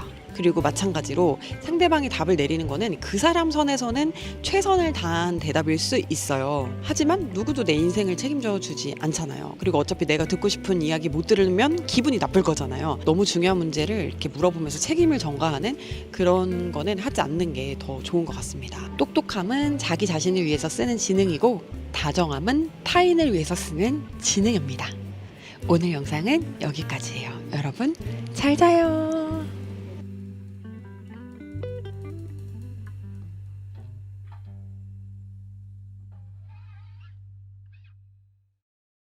잘된 회원님들 안녕하세요. 말 많은 소녀입니다. 벌써 가을이야. 가을 웜 딥 퍼스널 컬러 그렇지 않겠습니까? 그래서 또 굉장히 가을이 되면은 우리 둘 다 가을이어가지고 미모가 또 굉장히 또 상승되거든요. 기대해 주세요. 딱 기다려. 딱 기다려. 요즘 이제 날씨가 또 쌀쌀해지고 하니까 옆구리가 시리신 분들, 이런 표현 되게 1990년대 표현 아니야, 그치? 근데 오렌지족 이런 거 유행이니까 여우 목도리, 늑대 목도리 하나 장만하셔야 되지 않겠습니까? 아, 수치스러워. 제가 원래 연애 리얼리티 프로그램을 아예 한 번도 안 봤었어요. 막 되게 유명한 거 많잖아요. 환승연애, 뭐 솔로지옥, 나는 솔로, 뭐 체인지 데이즈, 뭐 하트 시그널 이런 거를 진짜 1절 진짜 아예 안 봤었어요. 왜냐면은 이런 거랑 좀 비슷한 것 같아요. 대학생 정도 되다 보니까는 하이틴물이 재미가 없더라고요. 왜냐면은 더 이상 망상을 찔 게 없는 거야. 내 앞에 그런 일이 별로 펼쳐질 것 같지가 않으니까 그게 오히려 조금 재미가 없게 느껴지는 거예요. 내 인생에 연애가 있을까? 있을까? 없겠지? 라는 생각이 들어가지고 그냥 연애에 관심도 없고 그런 거 좀 별로 재밌게 못 느꼈던 것 같아요. 근데 관심을 들 수 있는 프로그램이 딱 하나가 있더라고요. 돌싱글즈? 내가 돌싱글즈 나가면 어떨까? 막 저런 때 나도 저런 얘기하면 눈물 나겠지? 이런 거 이제 생각하면서 나는 저 중에 이런 타입 남자가 좀 내 스타일이다. 이런 거 이렇게 생각하면서 보고 있거든요. 예전에는 뭐 결혼해서 아기까지 있는데 또 다른 가정을 이룬다는 거는 또 하나의 도전인데 또 결혼을 또 하고 싶을까? 이런 생각이 많이 들었다면은 지금은 이 사람들이 너무 대단해 보이는 게 또 사랑을 할 아직 에너지와 용기와 그러니까 내 삶에 대한 애정이 아직 남아있는 사람들이구나 이런 생각이 들어가지고 좀 되게 대단해 보이더라고요. 저도 지금 행복하게 살고 있는 편이고 제가 봤을 때 주변에서 결혼해서 되게 잘 살고 있는 사람들의 특징이 있잖아요. 그래서 그런 걸 오늘 한번 이야기를 해보려고 해요. 사실 결혼해서 잘 산다는 거는 내가 잘못을 하지 않고 내가 잘한다고 해도 상대방이 또 굉장히 뭐 잘못하거나 아니면은 이 둘이 결이 맞지 않는다거나 하면은 이게 되게 잘 흘러갈 수가 없는 건 것 같아요. 바퀴라고 가정을 하면은 여기는 바퀴 사이즈가 막 이만해요. 여기는 요만해요.